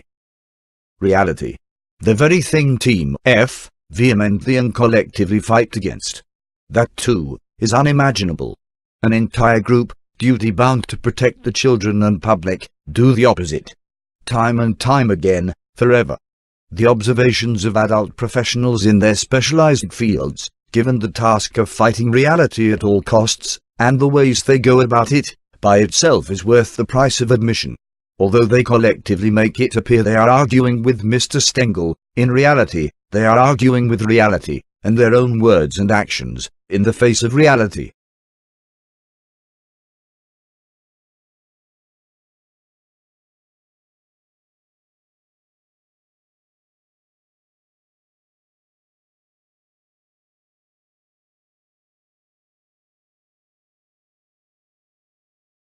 They commit crimes, to obtain fraudulent orders, to then point to those orders as evidence of Mr. Stengel's wrongdoings. However, they are simply pointing to the evidence of the results of their own colluded criminal actions. Not court orders, rather court frauders. Mr. Stengel refuses to allow these thugs to steal his children, or your kids, for profits or any reason. They are not used to people standing up to bullies. What won't these thugs do to cover up their criminal actions? Stay tuned. We know what these two did and didn't do. Committing crimes. Okay. Reporting crimes. Go to jail. Your state's attorney accepted those same fraudulent self-alienating criminal prosecution letter, threatening Mr. Stengel, signed by minor children. Go Maryland. What will these two do, to rectify the wrongs of their corrupt predecessors? Or will we be asking that of the next administration? Well, Larry.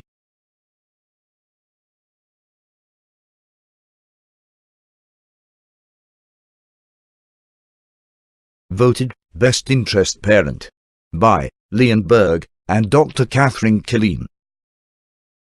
What about our rights? What about our rights? Are you evil? Assisting evil? Or conned by evil?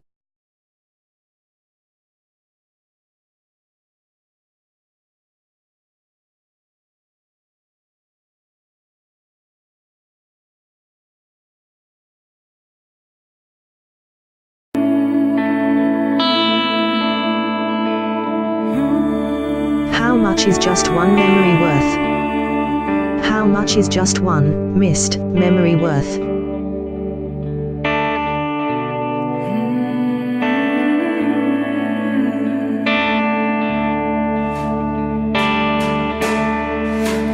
Congratulations! You have graduated 4th grade. Just 8 more grades to go in Series number 1. Series number 2, among other things, will focus on your life, and how much, and often, the actions provided in Series number 1, exists in your life, and the world you really reside in. You can be sure, it's not, on Reality Boulevard. After 6th grade, you may begin seeing or recognizing some things in real time, in your own life. Things you never knew were there. Words you recognize, even use, yet currently, unaware of its true definitions. Yes, plural. Such as the word, loyalty. After all, loyalty has one definition, right? No. Are you aware the word, loyalty, is a conscience-driven word? The amount of your brain being used, when the word, loyalty is present, is very small. For example, if you are a loyal person, you will feel good about whatever the action is. It may be something simple, like staying with the same barber, even though the shop next door is a couple dollars less, and would do the same job, where you will be pleased with the results. That's one definition. We will call that, loyalty, from within. You decided, for whatever reason, without any outside influence. However, loyalty is also requested, and even demanded of you, from outside, and from others. Are you aware that may change the entire definition? For example, let's use the police in this example, given most are familiar with the phrase, blue bloods. Translated, they have each other's backs. A critical role for loyalty, and its presence. No doubt, it can be the difference between life and death. However, in regards to blue bloods, that goes without saying.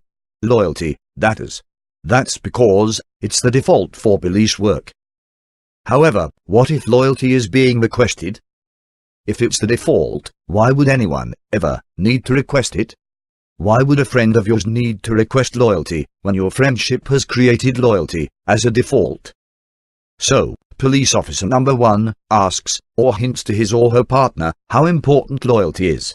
Whatever being asked or hinted/suggested about is not the default action. In other words, something is wrong. There is a problem, or will be a problem, therefore, loyalty is being brought up. As an example, officer number 1 did something wrong, and officer number 2 is being asked to cover for officer number 1, should it arise, of course. Now, officer number 2, as a blue blood, and it's their partner, may more likely than not, say, okay. However, what is the true definition of the word loyalty, now? Well, from Reality Boulevard, officer number 1 did something wrong, or illegal. Who is then using the word loyalty simply to cover that wrongdoing up? Therefore, officer number 1 is asking officer number 2 to commit a wrongdoing, and even a crime, by covering up a crime. Officer number 2 may feel good about his blue blood loyalty, even though officer number 2 most likely was not provided all of the details. Yet that conscience is being controlled by officer number 1, and officer number 2's brain is mostly removed from the game by their conscience. Because, if their brain played a larger role, which it can't, given their brain and conscience was never properly trained to understand the roles and controls each possess. In fact, not yet aware, their conscience plays a much larger and more powerful role throughout life than their brain does. However, officer number 1 knows that. And, if officer number 2 was properly trained, they would be aware they are being asked to do something wrong, or even commit a crime. Then, they would look at officer number 1, not as a blue blood, and go into auto-response, rather stop and think, why is this person involving me in their problem? They may further wonder, what type of person would do that?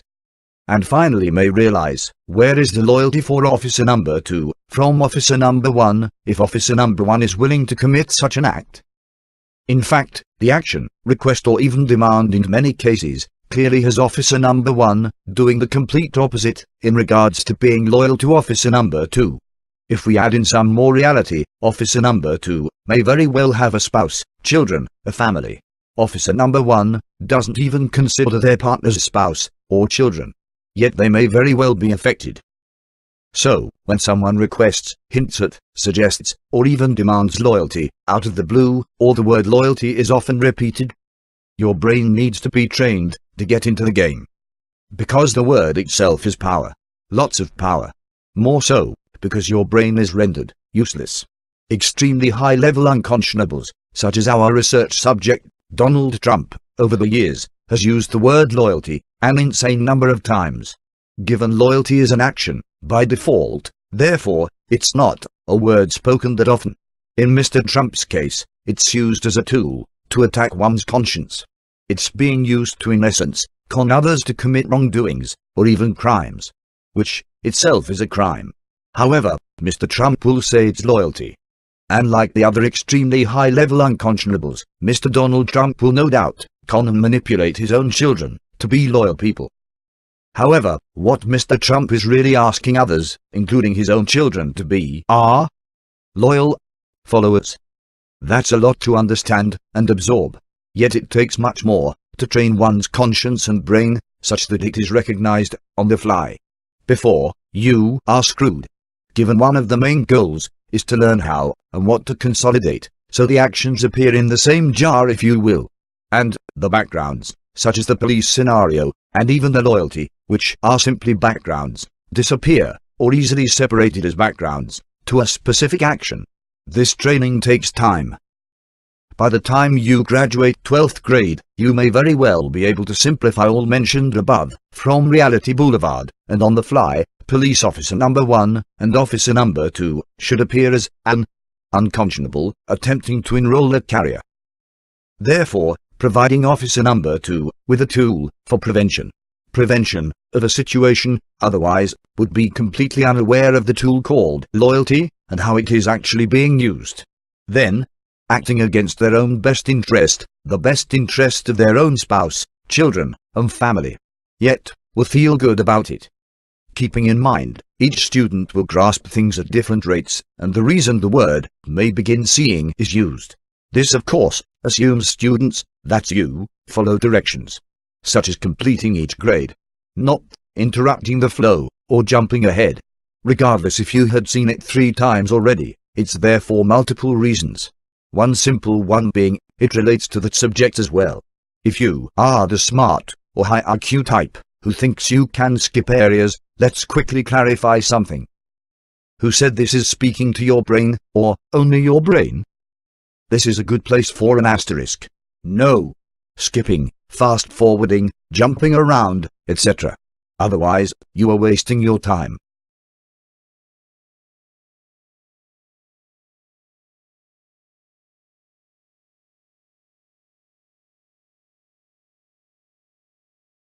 Can't wait till you end up in prison. Witnesses. 1. Alexander Stengel. 2. Maya Stengel. Day December 18th. The day I finally broke out of prison. It's August 26th at 9 a.m. and if anyone hears this, I just want to stay with my dad. By that I mean like full custody with my dad. Insert disc number 5. Go on.